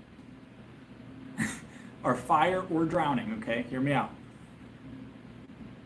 And you choose one of the two, I'm gonna clue you guys in on a way to fix your problem. You have water with you, obviously, like a significant amount. Just put it on the fire.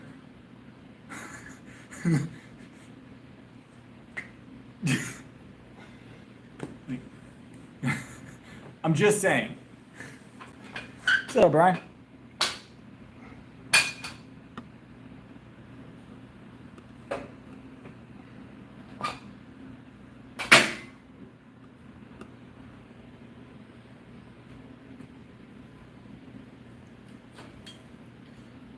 I say creatine and pre-workout.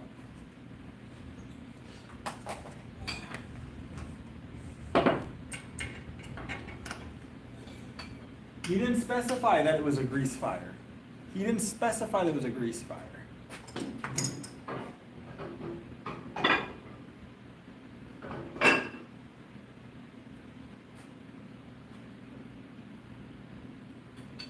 He didn't specify that it was a grease fire. So, yeah, road rash is awful. Like motorcycle. So I personally, I don't ride motorcycles, so I have never had this experience, and hopefully none of you will or will again. But I had a coworker, a friend of mine, haven't seen him in a while, a few years. He got into a motorcycle accident, not of his own fault. Someone else pulled out in front of him, if I'm not mistaken. And it was severe. Like the whole side of his body was road rash. Like to the point where he was nearly immobile, if I'm not mistaken, for a while. It looked horrendous. It looked like it hurt a lot. He healed eventually pretty well, if I'm not mistaken, but it took him a long time to get back to normal.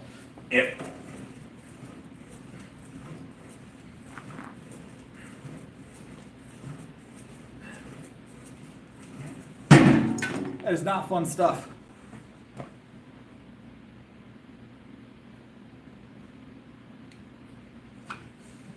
Ugh.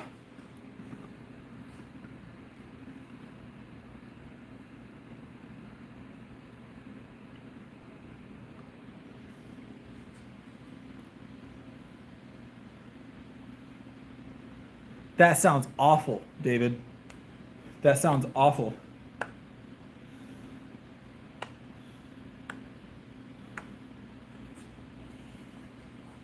Sandpaper? There's not a better solution for that? Always getting stronger, always getting stronger. There's not a better solution for road rash to get the dirt out and the sand and the gravel? That sounds horrible.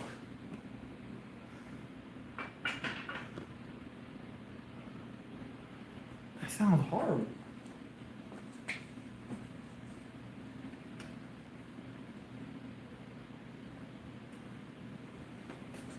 Sandpaper? There's got to be a better solution. I guess nothing sounds comfortable though. Nothing sounds comfortable in that situation.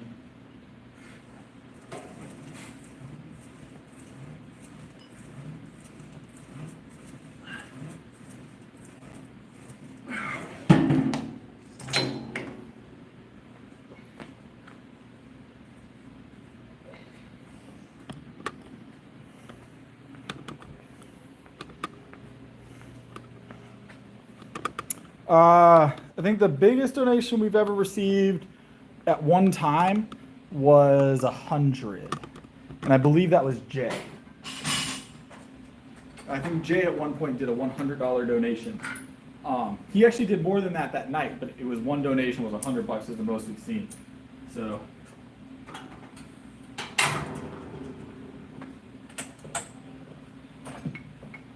was pretty solid. It was a solid donation. It was much appreciated. Jay's been a big supporter.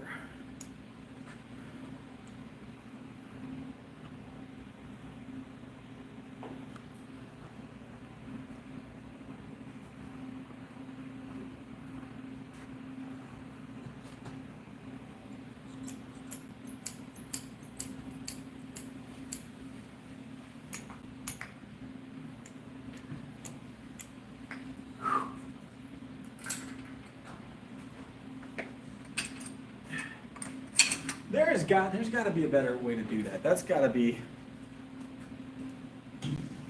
Kevin is a huge supporter. Kevin's definitely done 60, 80, $50 donations, a lot of $20 donations. Kevin's donated a lot, yes. He's been, between him and Jay are our top 2 donators ever on the channel. But there's definitely some people. NC's done a lot. Oh, Josh has donated a good bit. We've had a lot of good donators. A lot of support. It all gets put back into making sure I get to do more for the channel. Donations are some of the stuff that's like allow us to do like the rock climbing streams, try different gyms out, get new equipment, like my microphones. You know, I got those microphones. The channel doesn't make a ton of money or nothing like that, but it pays for new equipment once in a while. The milk names? Yeah, we stopped a while back doing the milk names. We have too many. I still have those milk bottles. I held true to my word. I kept those milk bottles. They are still in my home. Chase went wild with it a few times. Chase has been a big supporter for sure. That doesn't sound fun. That doesn't sound fun, David. They couldn't just use like pressurized water, but even that sounds awful. Even pressurized water sounds awful.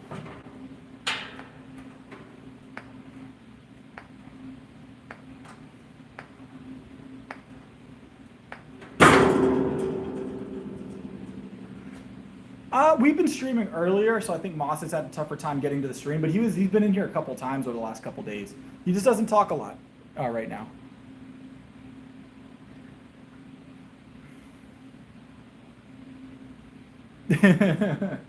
Yeah, someday we'll auction them, right? Someday we'll auction them.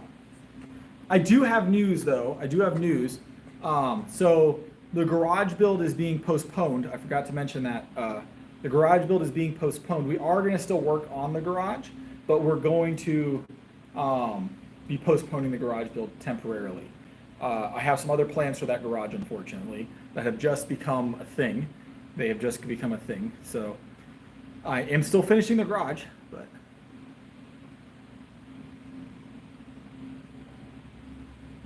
I appreciate it, Josh. I weigh 180 at the moment.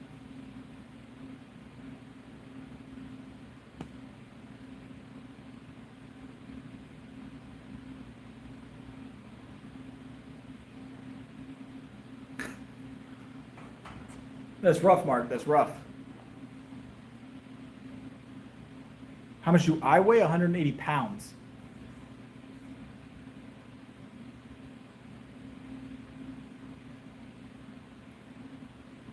I am adding an addition. It is going to be a finished garage. I am finishing the garage. I'm turning it into a bedroom. For the time being. So I'm not having any more children. Don't worry. No more children. Not happening. But it is becoming a bedroom. It is becoming a bedroom for the time being. So the home gym has not been completely removed from play. It's just going to be migrated to somewhere else.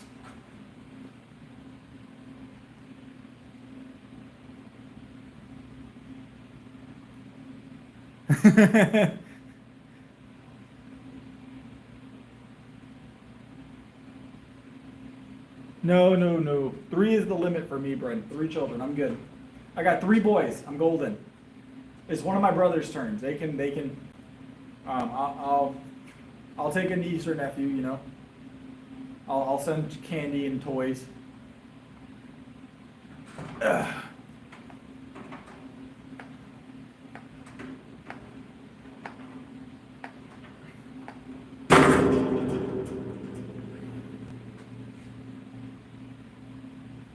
Three is a good group. 3 is a good group. 3 boys is solid.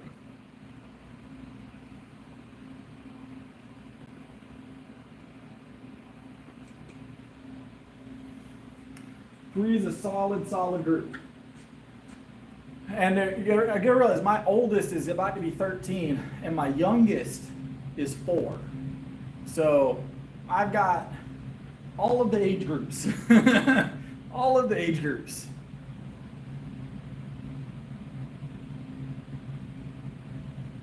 I've got all of the age groups.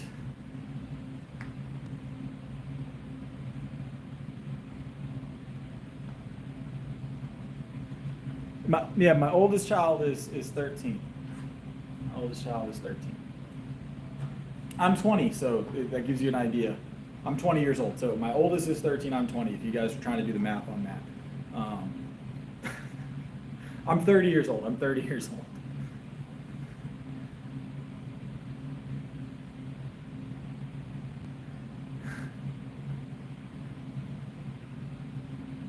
Yeah, I've had children pretty much my entire adult life. I've had children.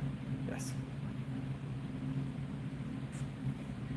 I had my first child when I was 17, and I purchased my first house when I was 24, I believe.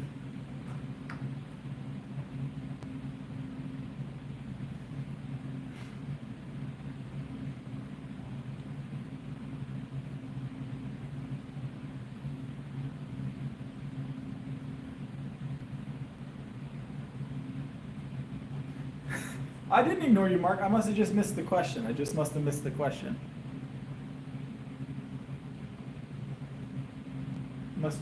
I must have missed the question, Mark.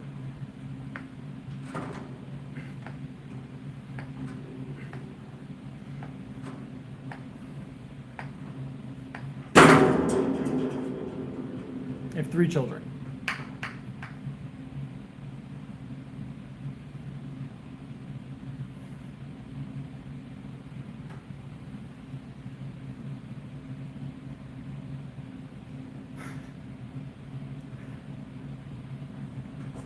One more set here.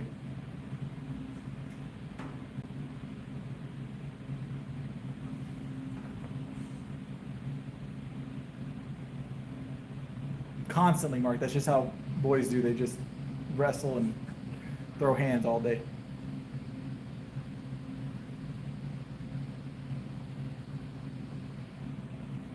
My eldest does, yes. My eldest had a workout today. I trained my eldest son. My about to be 13-year-old. I trained him. He had leg day today.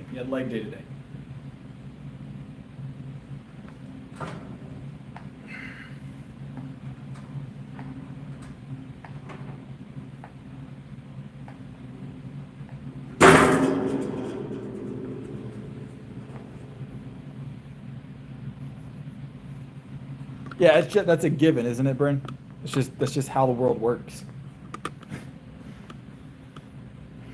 Just how the world works. No, they throw hands, Mark. They throw hands.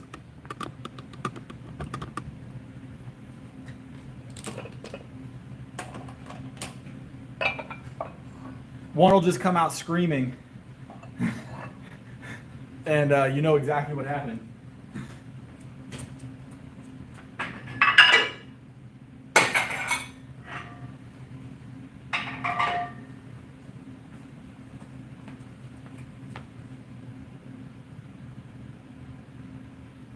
Yeah. There's if you guys ever seen like those little like expandable like toy balls that have like the little they're spiky, but they expand out and they close back up. The little star turns into a giant ball. You guys know what I'm talking about? You get them from like the zoo gift shop. We have one of those in the house. All day there's been fights over that thing today. Like physical. Yeah.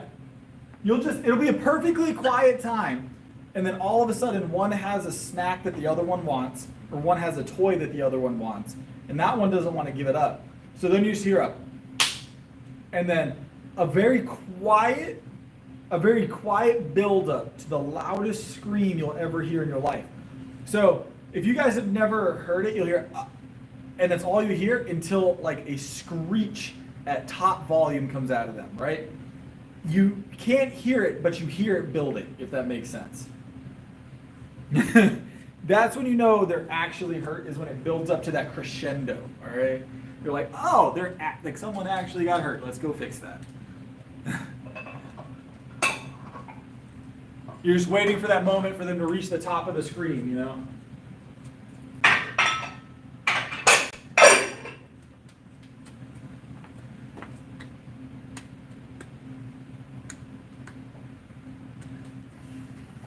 Yeah, no, that's not how we did it in my household when I was a kid.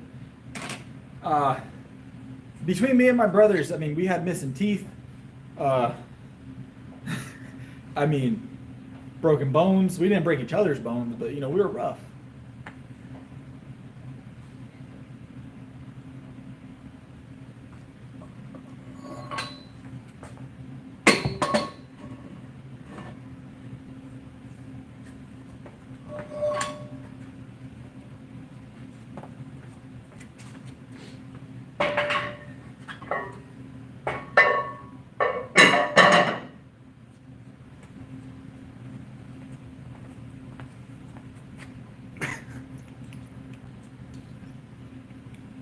Yeah, we were rough on each other, me and my brothers.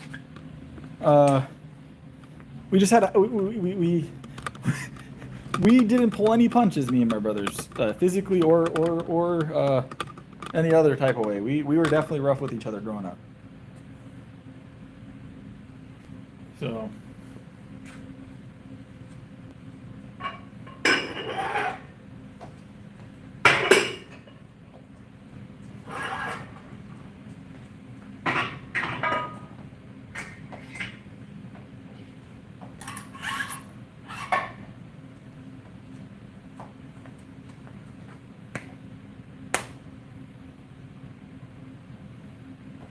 I don't know about that one, Ben. I don't know about that one.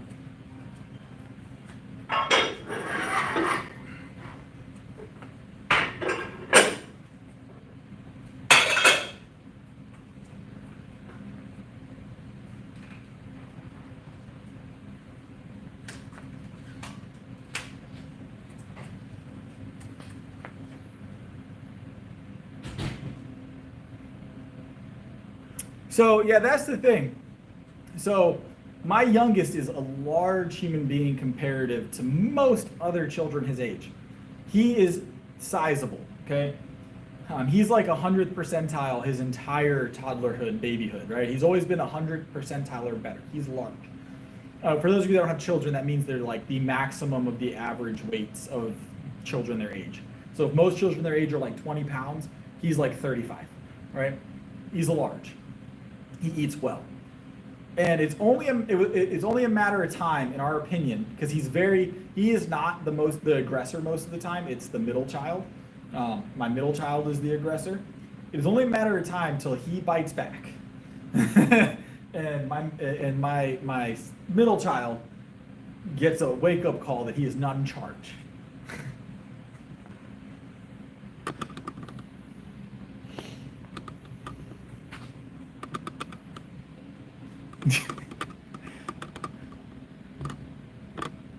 It's one of those things,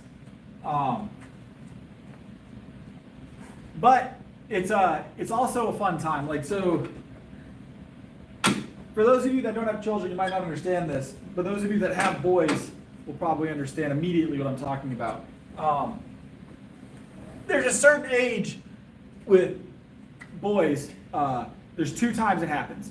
You have it early on when they first become toddlers, and then you have it later on when they become like 10 to 12 years old. They decide they want to box all the time. They want to throw hands with their parents. Me specifically. My wife not so much. But I'll just walk into the house and all of a sudden here comes my 4-year-old, my 5-year-old, and my 13-year-old, and I'm just getting swung at by 3 little boys, just swinging at me, trying to take me down. Great times. They never win. I don't let them win. There's no let win, all right? I will pin all of them. But they do. They'll make an active attempt to take me down immediately as I walk in the door. Yep. There's no free wins in my household. There's no free wins in my household.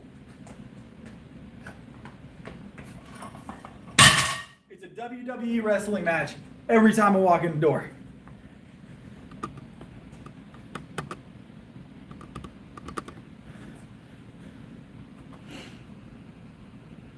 What's up, Alex?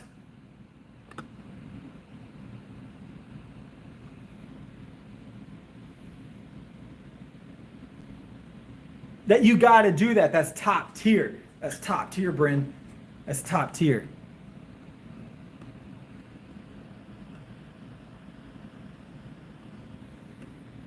The cheese crackers are better. I will say that.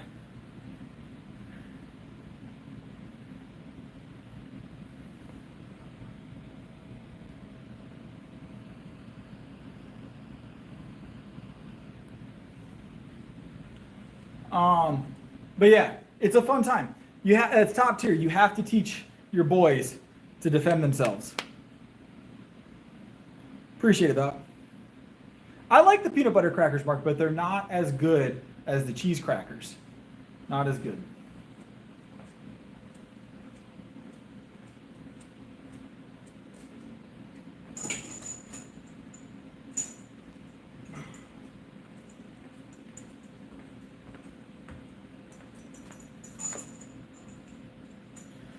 But yeah, it's a fun time though. It's a fun time. We haven't done a bench PR with him in a while, Braden. Couldn't tell you offhand. Couldn't tell you offhand.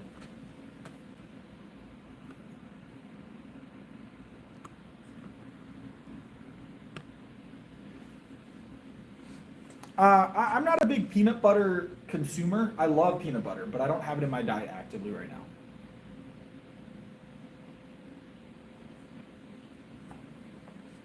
Eddie Hall's son is a different type of human being. He's obviously got some of the best training you can possibly get. I mean, he's Eddie Hall's son. He's going to have the best coaches. He has one of the best coaches as a father, obviously, right? So whatever sport he wants to be involved with, he's going to excel at. He just has access to so much of a great knowledge base for everything physical fitness, right? So if he decides to go that route, which it seems he's probably going to go that route, he's gonna be a world's greatest at whatever he does sports-wise, which I think is probably gonna be world's strongest. Yeah.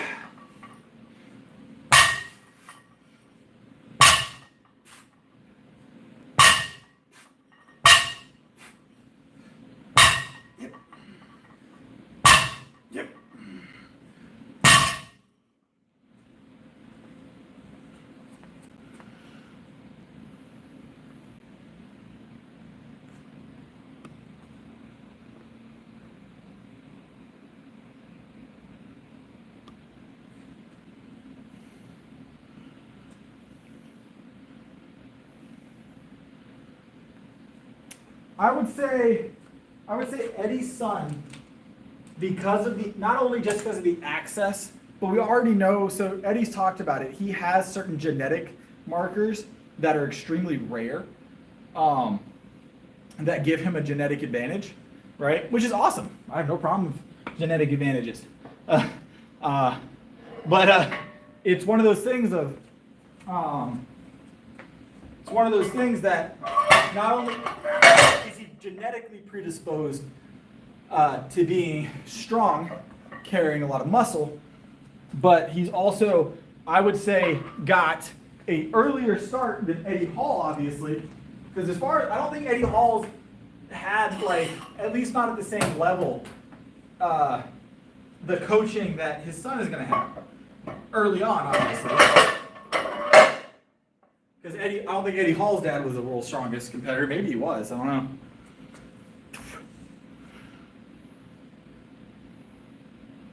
Yeah. So here's the thing. Money. If you want your kids to be in athletics, money goes a long way. coaching professional athletics coaches early on can be dramatic in the difference of the level that your child reaches. So it's possible he might go a different route so he doesn't have to live up to that expectation maybe, but I don't see that happening. Well, it's not only that, Alex, but so look at it from this perspective. Pretty much any athletics, there's a cost involved when you're not doing it professionally, right?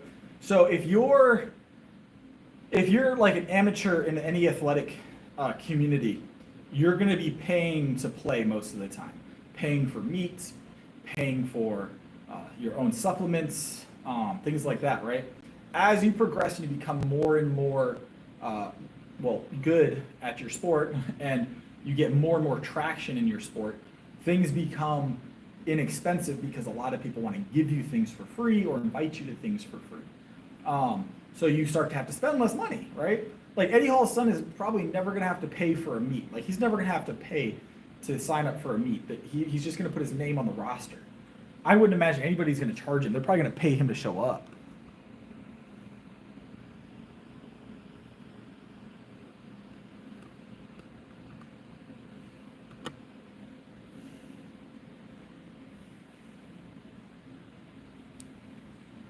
So those initial hurdles for a lot of young lifters and a lot of young athletics, like people that could be extraordinary, are just non-existent for him, which is amazing. I don't fault him. I would take advantage of it too. That's not to say that he's not going to have to work hard. He's going to have to work hard, but he definitely has advantages, and that's great. That's what we do as parents. That's the kind of the goal, is to give our children those advantages that we didn't have, you know?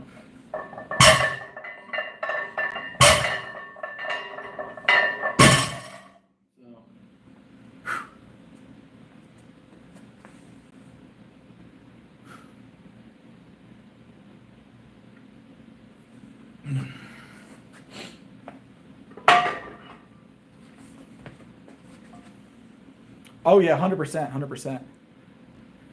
Brian Shaw is large human being.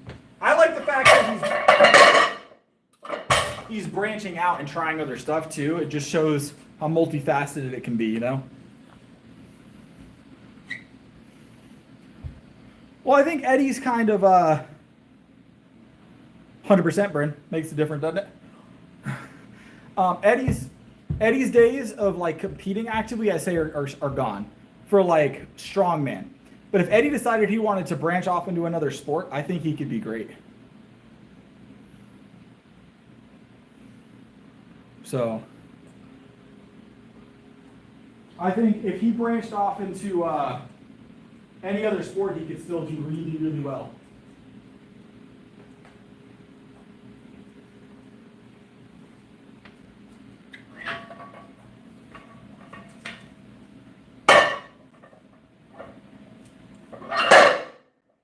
Because, mind you guys, being good at one sport, it doesn't make you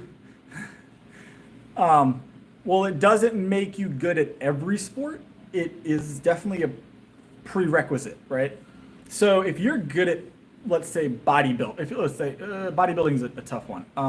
Let's say you're really, really good at powerlifting, or you're really, really good at football, or you're really, really good basketball. Ooh, that might be a tough one too. Okay, here you go.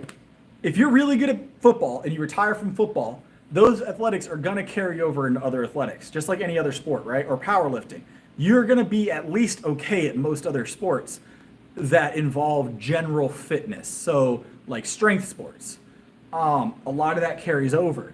Now, are you going to be just like, okay, would I say expect Tom Brady to walk into powerlifting and like break world records? No, but he's going to perform probably better than average almost immediately, right? So it's one of those things of like, when you've been in athletics, you have that prerequisite there. You know, you're already you're at least physically capable to an extent, right? So.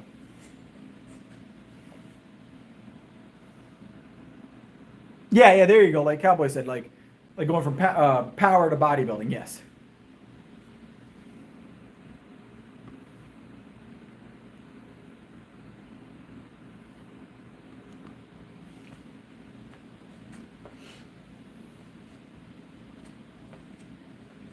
Or like look at the sports players, the basketball players, the football players that have gone into other sports like golf, soccer, baseball.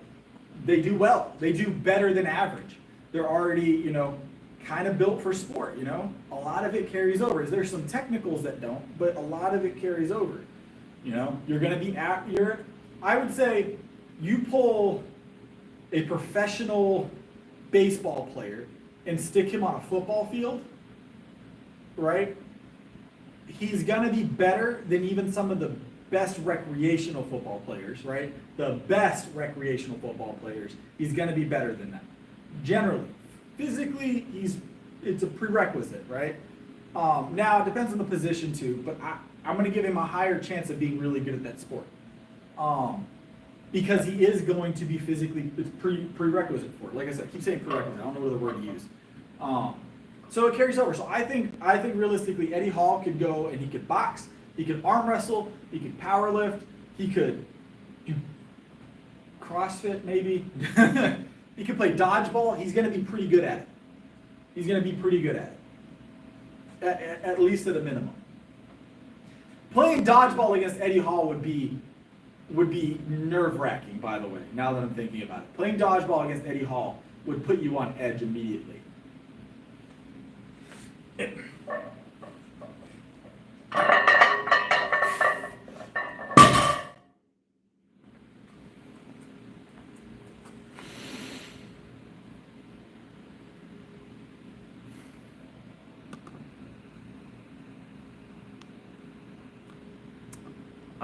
You're gonna make sure that you're getting it into a stud in the wall, but then as long as you're doing that, you should be okay. It depends on how heavy, how big is this picture frame? Because the way you made it sound, it's like this big. Because you can hang a mirror pretty easily, and mirrors are pretty heavy as long as you get it in the stud in the wall.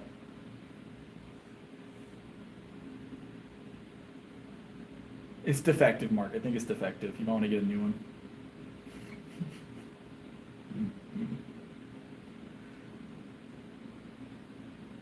Yeah, wall anchors would work. Wall anchors are a good play.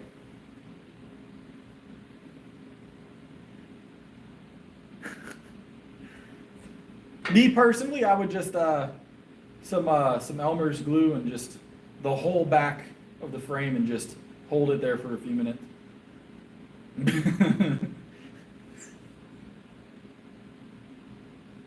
They did, 100%, Michael, and they all did pretty well in their other sports.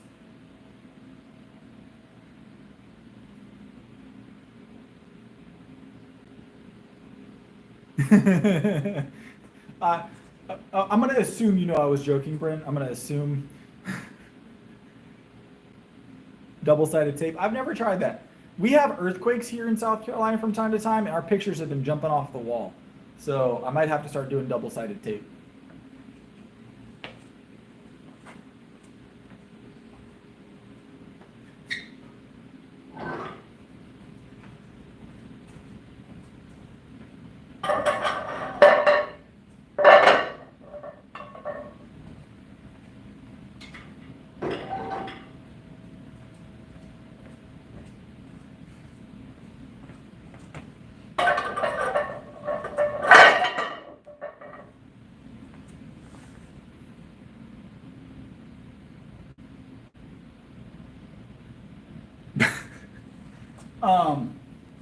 What was I gonna say? I don't know. I got lost in conversation. Look, Mark, I was just saying next time order your stud finder from like Lowe's or Home Depot. Can't get the Temu stud finders, all right? Temu stud finders. How's it going? How's it going?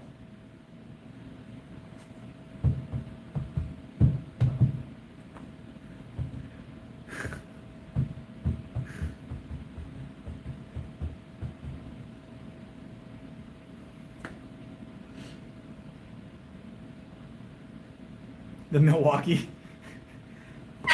Harbor Freight's the play, in my opinion. You only have to use. Be like $300. Harbor Freight. So you can go get the Milwaukee for 300. You go to or you can go to for $300. You can go to Harbor Freight and get 300 of them. So they might not all work, but one of the 300 is probably gonna work. So I've seen some wild stuff at Harbor Freight though for prices that are surprising. Nah. Is that a store, Josh? Just knock on the wall. So this is what you do. You just cut holes in the wall every couple of inches until you find it. It's a lot easier. You just cut holes in your drywall every few inches.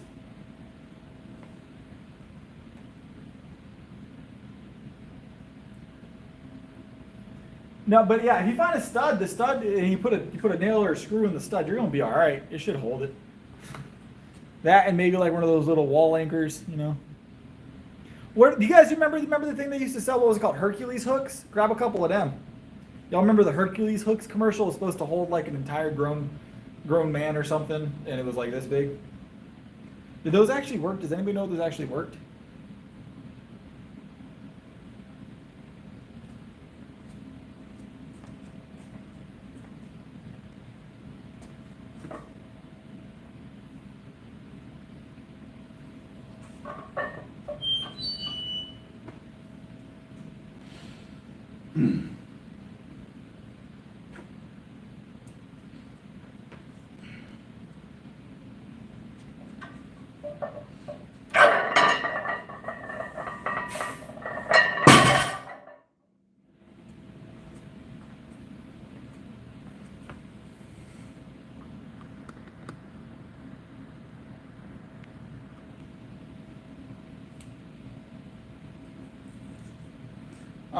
Flex tape. I remember flex tape.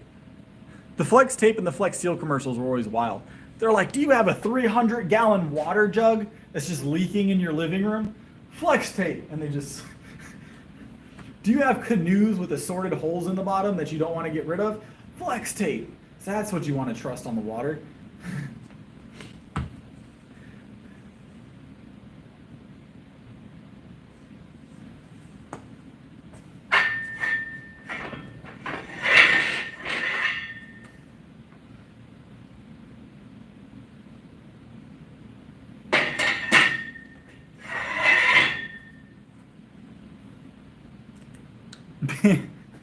It was always something like you shouldn't be using flex tape for, even if it works, right?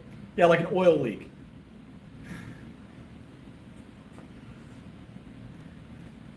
Guy like it was always the wildest commercials. He'd walk up and there'd just be a guy with like his leg missing that were like, have you ever encountered this situation? You don't have super glue? Flex tape. And the guy gets up, man, I'm good as new, and he walks off.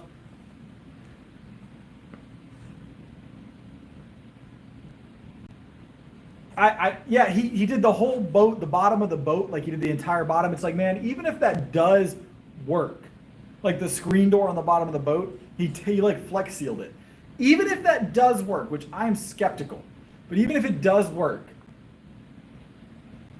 not a great thing to put in a commercial. Someone's gonna try it in like the ocean, all right? And it's not gonna go well. That is a huge liability. Whoever okayed that commercial had way too much trust in their Flex Seal.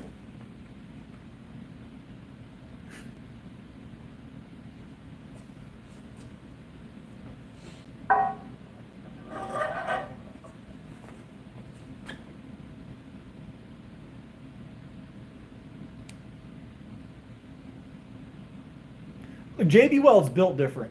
All right, I believe JB Weld will hold just about anything.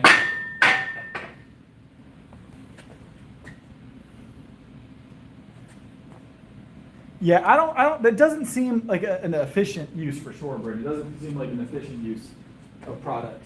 I don't know that I've ever actually used Flex Seal for anything. While I'm thinking about it, I don't know that I've ever actually used it for anything. trying to think, have I ever used Flex Seal for anything?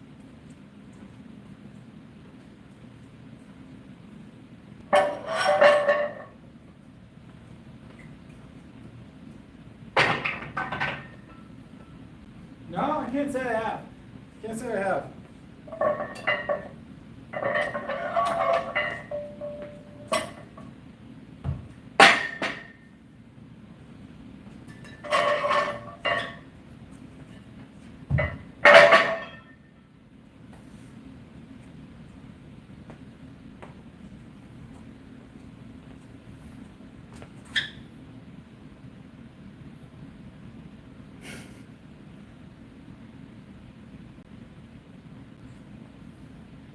I've bought some of the commercial stuff. I have bought some as seen on TV stuff in the past.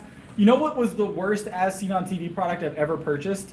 And I really wanted it to be good, as good as they made it sound in the commercial. Do you guys remember the Chillo? Do you guys remember the Chillo? Have you guys ever heard of that? Squat time, yep. It was the pillow that stays cold all the time. It's always the cold side of the pillow. And so I bought one, all right? It was the cold pillow. It always stayed cold. It's called the Chillo, right? It's always a chilly pillow. So I bought one of those for like $30. Because that sounds amazing to always have the cold side of the pillow, right? The problem with the Chillo, it worked. It stayed cold, right? For the most part, not all night, but for most of the night. Yeah, it's expensive, Mark. So the problem with the Chillo, two things. Number one, if I'm not mistaken, you had to put water in it, right? It's with us. Don't worry, Vibe. We got it. So you had to put water in it. It was a water-filled pillow, right? If I'm not mistaken, it was water-filled. And it smelled like a pool toy, right? So it had that like rubber pool smell to it. You know what I'm saying? That all rubber pool toys have. So when you're sleeping the entire night, it just smells like really thick rubber pool toy smell. It was a very aggressive scent. I do remember Floam. I don't think they sell it anymore. There's probably a reason. There's probably a reason for that, Bryn.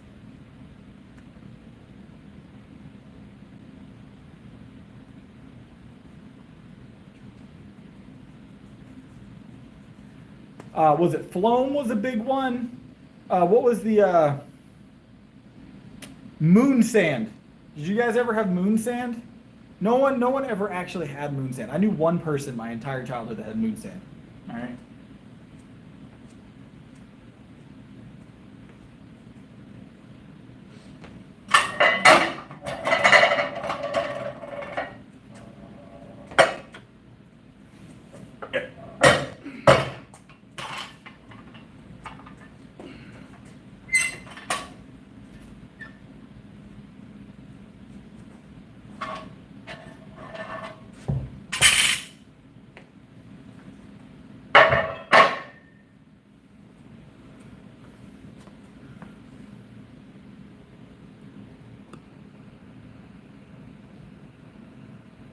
Zoo Pals. They still make the Zoo Pal plates, by the way. They have them at the food line around here. I have. That sounds actually amazing. And I know someone that purchased it. I don't know someone. I saw a review on it. There's a channel I've been following for a long time that reviewed it. And they said it's great. They said it's great, actually. Maybe, I don't know if it's the one you're talking about, but it was one of the ones that blows air. And they said it's amazing.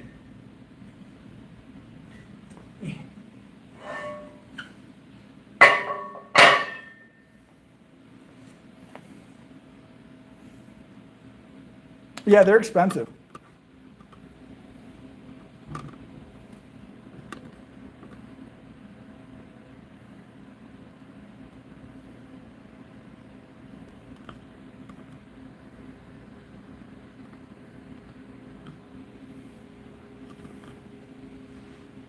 Is there sand on the moon?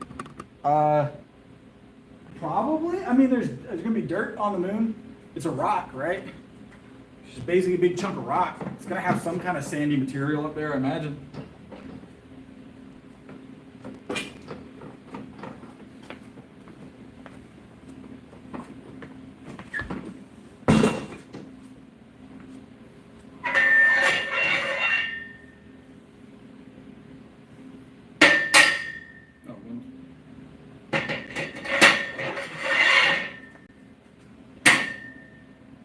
know why I took that one out. This is the one that I just said. This is the one we just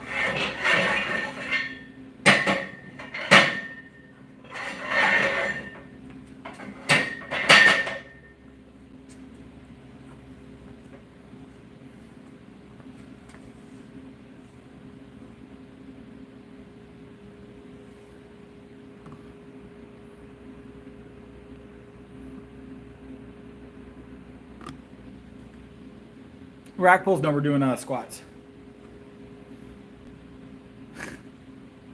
But I am gonna hit the restroom before we squat, so you guys are gonna have to hold on a second. I'll be right back. 2 minute.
Hello. We back. No signs of life.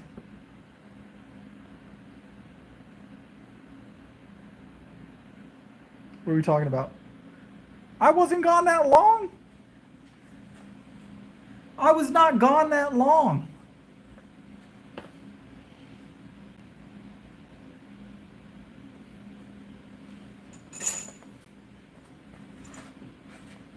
That was less than 2 minutes, probably. That was probably less than 2 minutes, I'd imagine.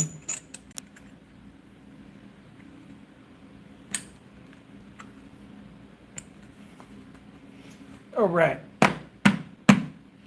Squats. We got squats. It'll be a fun time.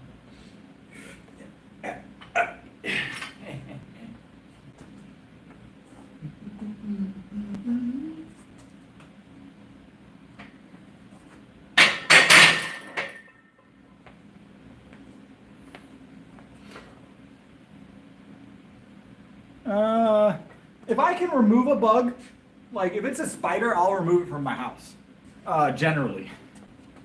But it depends, like flies, nah.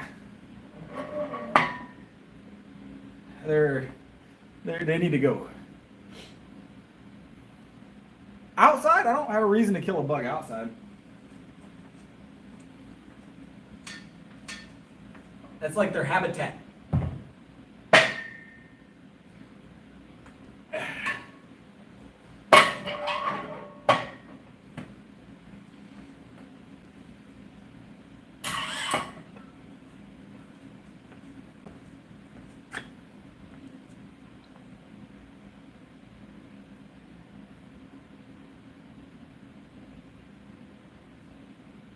I wouldn't keep a pet spider, no. No. That's it's odd behavior. I'm not doing that. I don't want spiders in my house. Honestly, if a spider's in my house, I don't care that much. I don't like bugs that are like you would normally consider as dirty bugs. Like no flies gonna be in my house.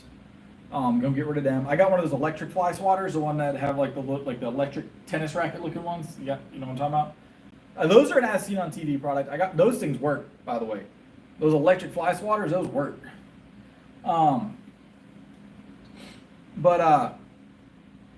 Yeah. So that no flies. I don't like flies in the house, but spiders, I don't mind too much. We're in the South. You're gonna have spiders. You don't have spiders in the South.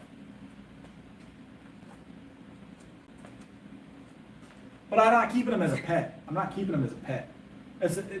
They've never seemed like a pet to me.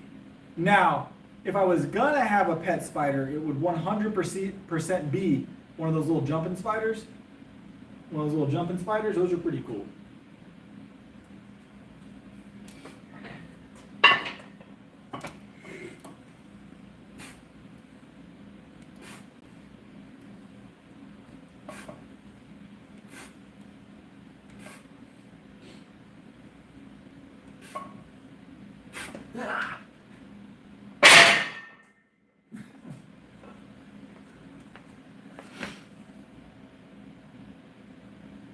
I don't. I've seen those though.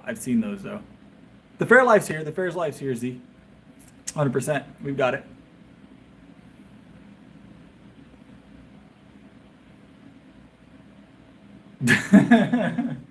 I have a lot of spiders on my porch. We got a lot of woods around us. So I'll get the milk out in a second.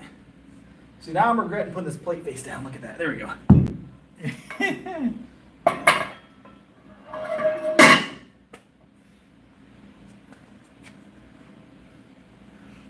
See, I feel like the electric fly swatters are just so efficient. They're just so efficient.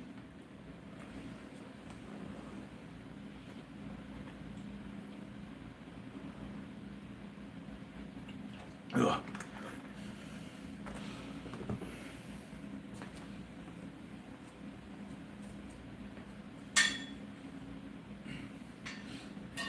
Yep.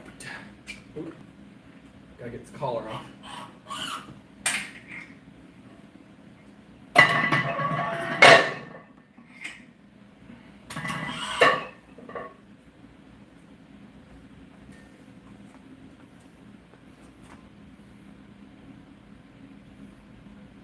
Nice.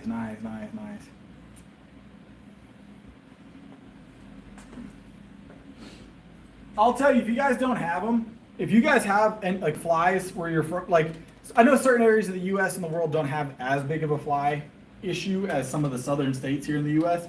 In the South, because of the amount of like moisture and stuff, they breed like crazy out here. So especially around like swampy areas, and we got a lot of that around us. So if you ever have like an issue where you get some flies in your house here and there, I'll tell you the best type of fly tape you could ever buy is those ones, the little squares that go on the windows, top tier fly tape. Not the little hangy nasty ones, right? Get the ones that stick to your windows because they bump against the windows.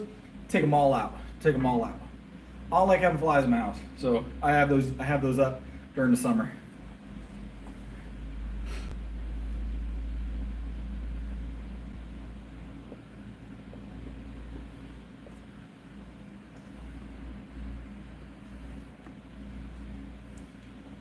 Yeah, we have a lot of mosquitoes here, but unless you're outdoors, you're not going to run into mosquito problems.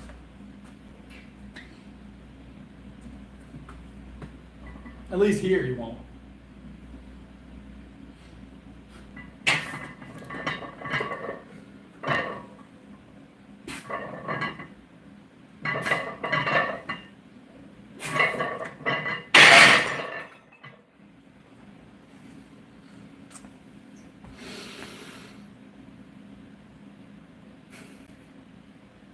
It's fair, Ben.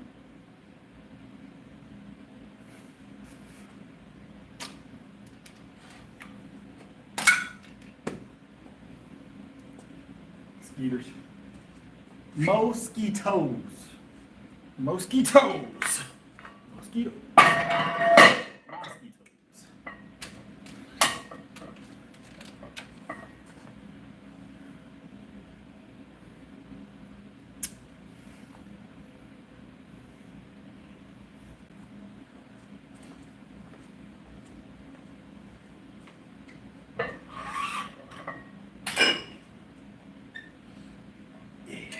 We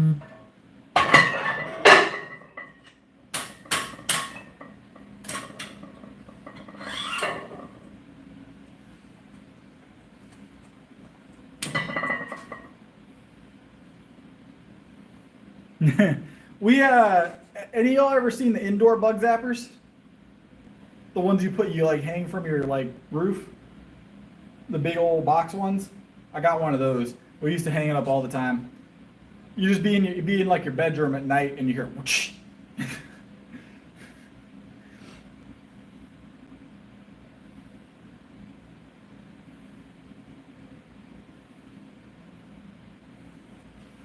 So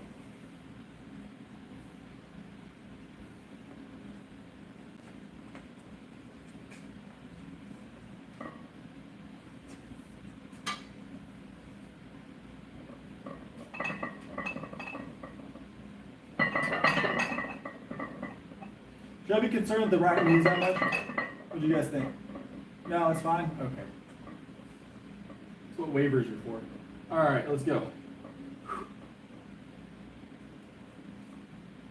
Can't get hurt if you sign a liability waiver. Yeah! Let's go!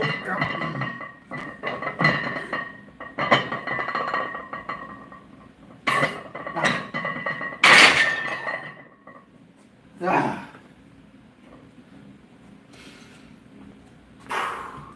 Might go one heavier than that. Bump it by like 5 pounds, 10 pounds.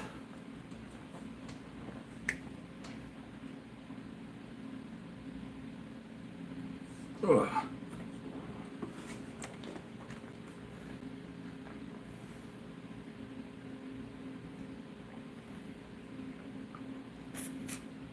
Ah. Top tier. Top tier.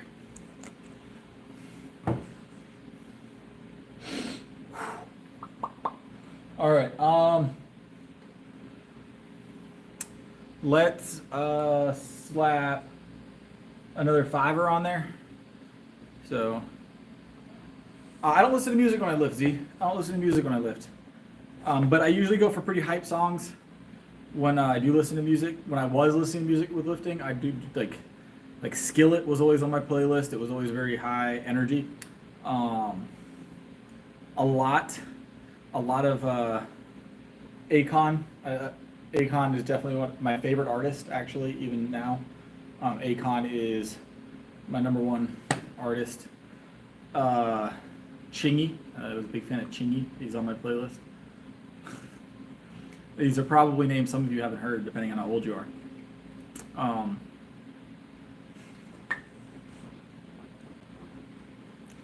Yeah, I don't listen to music when I work out.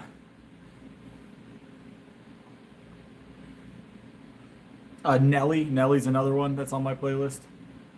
A lot of hip hop, country, and rap. Those are the three that you're gonna find.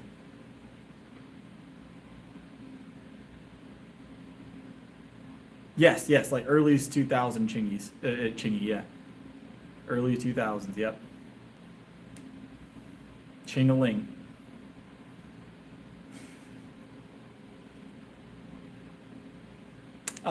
I've Outcast a little bit, not recently. I listen to my own thoughts, Z. You can't have music on the platform in your ears, so I don't have music in my ears when I train. I train like I compete, so. Once in a blue moon, I'll listen to music when I lift. But now that we stream, it's almost never. So, it's almost never. But it's generally always gonna be super hype or some kind of motivational type music. Oh, so the issue is, Josh, anytime you hear music on my stream, immediately assume I'm being demonetized on that stream. That they're demonetized by the next morning for sure. You can't. And the problem is that it doesn't affect me immediately, other than that stream. But if one of the companies that has the rights to that music has the want to ever strike that, I could get in trouble. So I can't have music on the stream. So if you guys go back, look at any of the streams that had music, go find one of them. Any of the streams that had music on them, go find it. It's missing. They're gone. They're taken down. Like I take them down immediately. Yes, weight class. So all of the streams that have had music in the background are gone. If you go and look at my page, you'll see like every now and again there's a day skipped. It's not because we missed a stream, it's because it had music in the background. I had to go down. So I have downloads of them if I need it, but generally I do at least.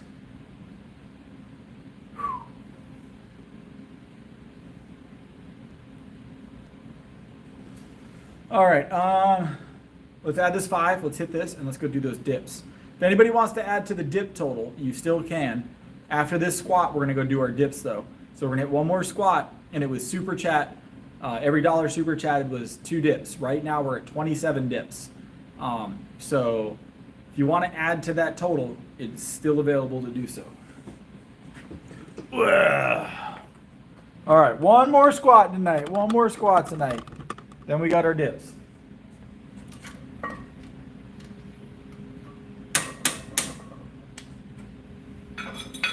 We're adding 5, but we're adding 10. Does that make sense? So 325. Probably towards the end of this week, we're going to start climbing to 330. So, and then we dip. Later this week, we're going to start climbing. We're going to start doing some 330 pushes. So, I think I laid that plan out for you guys last time, or when we started doing this, kind of how we're going to progress it. So we'll go 330 the end of this week, and then probably the end of next week we'll start playing around 335. Get them all comp ready.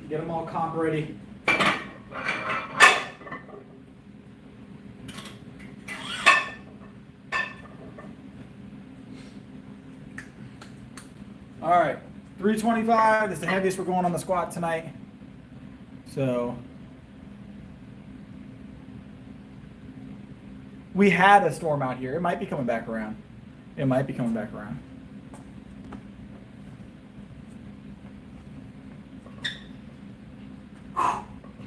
Yep.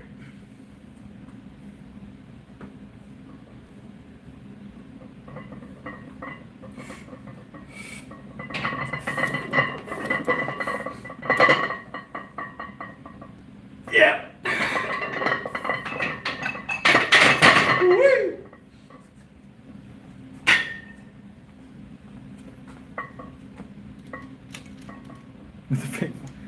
Fake forehead's wild. I've never heard that one before. Wow. That's a wild one.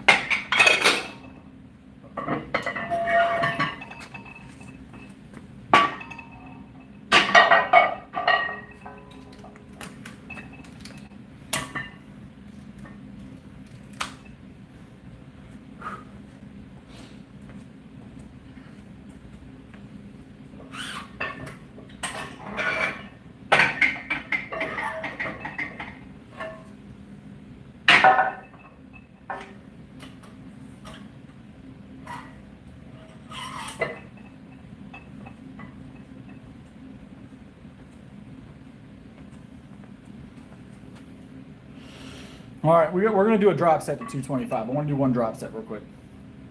I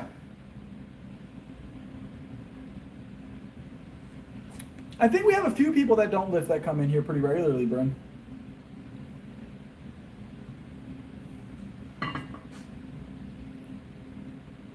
So we've been doing drop sets with each one of them because we're not going to PR level. So I've been doing drop sets. Without a spot, I usually don't go to PR level, so we've been climbing up to that. So the heaviest I've ever had on the squat bar, successfully going up and down, not necessarily depth, but going up and down, was 385. So we're climbing up to there without a spotter right now. That's why we're doing 325 and 315 and 320 and 330s. We're getting comfortable up to that number without a spot. So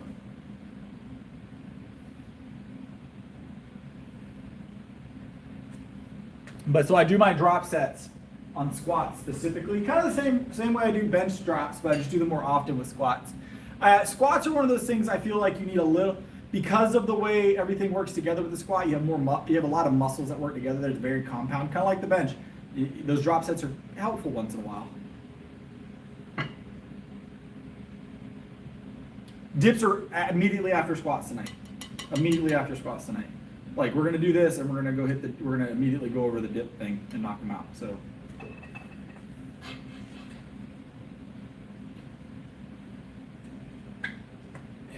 Yeah.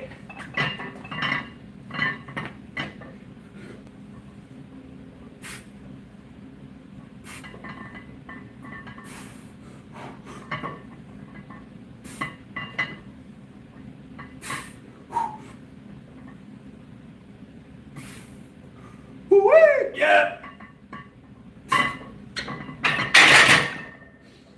I felt that last set. I felt that last set a little bit. Oh, the dips are happening 100%. The dips are happening for sure. We're not skipping the dips. We just had to hit that drop set.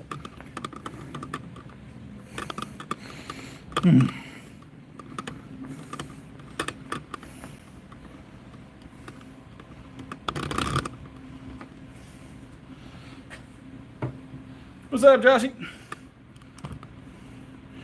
Joshy B.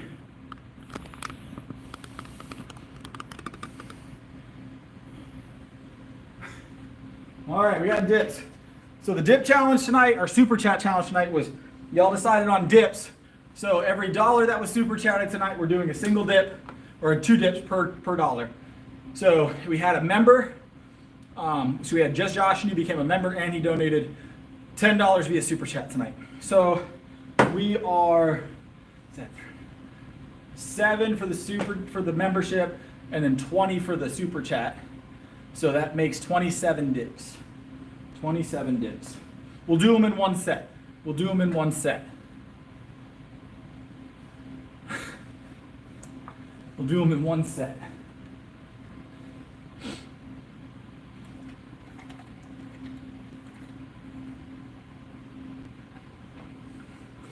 Yeah, it's 1 a.m. where I'm at.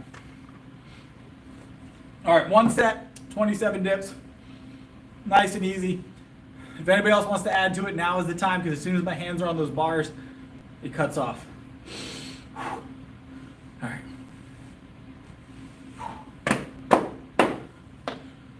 Oh, yeah, it's currently, no, it's 12:39. 12:39, isn't it? It's almost 1 a.m. It depends on the day, Josh. Some days I wake up at 10, some days I wake up at 9, some days I wake up at 8. Just depends. It just depends. But if I have a late stream, sometimes I get up as late as 2 or 3. We'd do them though, Joshy. We would do them. We'd be here a long time, but we would do them. All right, 27 dips, nice and easy. Start at 3, 2, and 1. Yeah.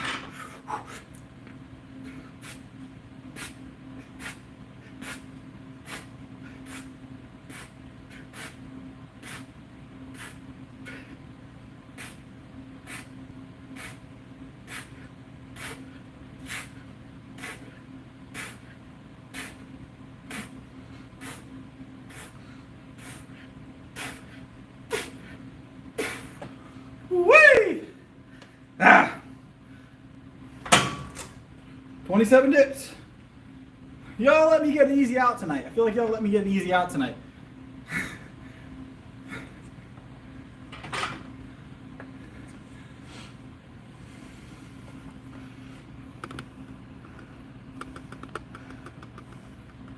Always, twins. Just got done doing the dips.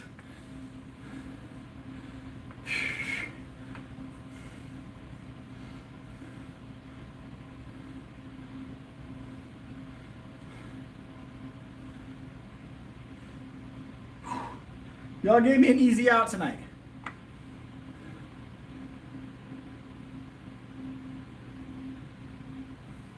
No, we didn't do weighted dips. We didn't do weighted dips. We've done them in the past.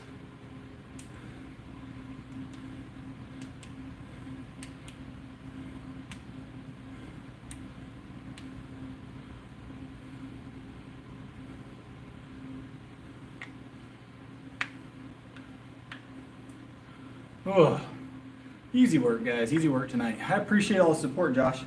Appreciate all the support tonight. New member. And some super chat support.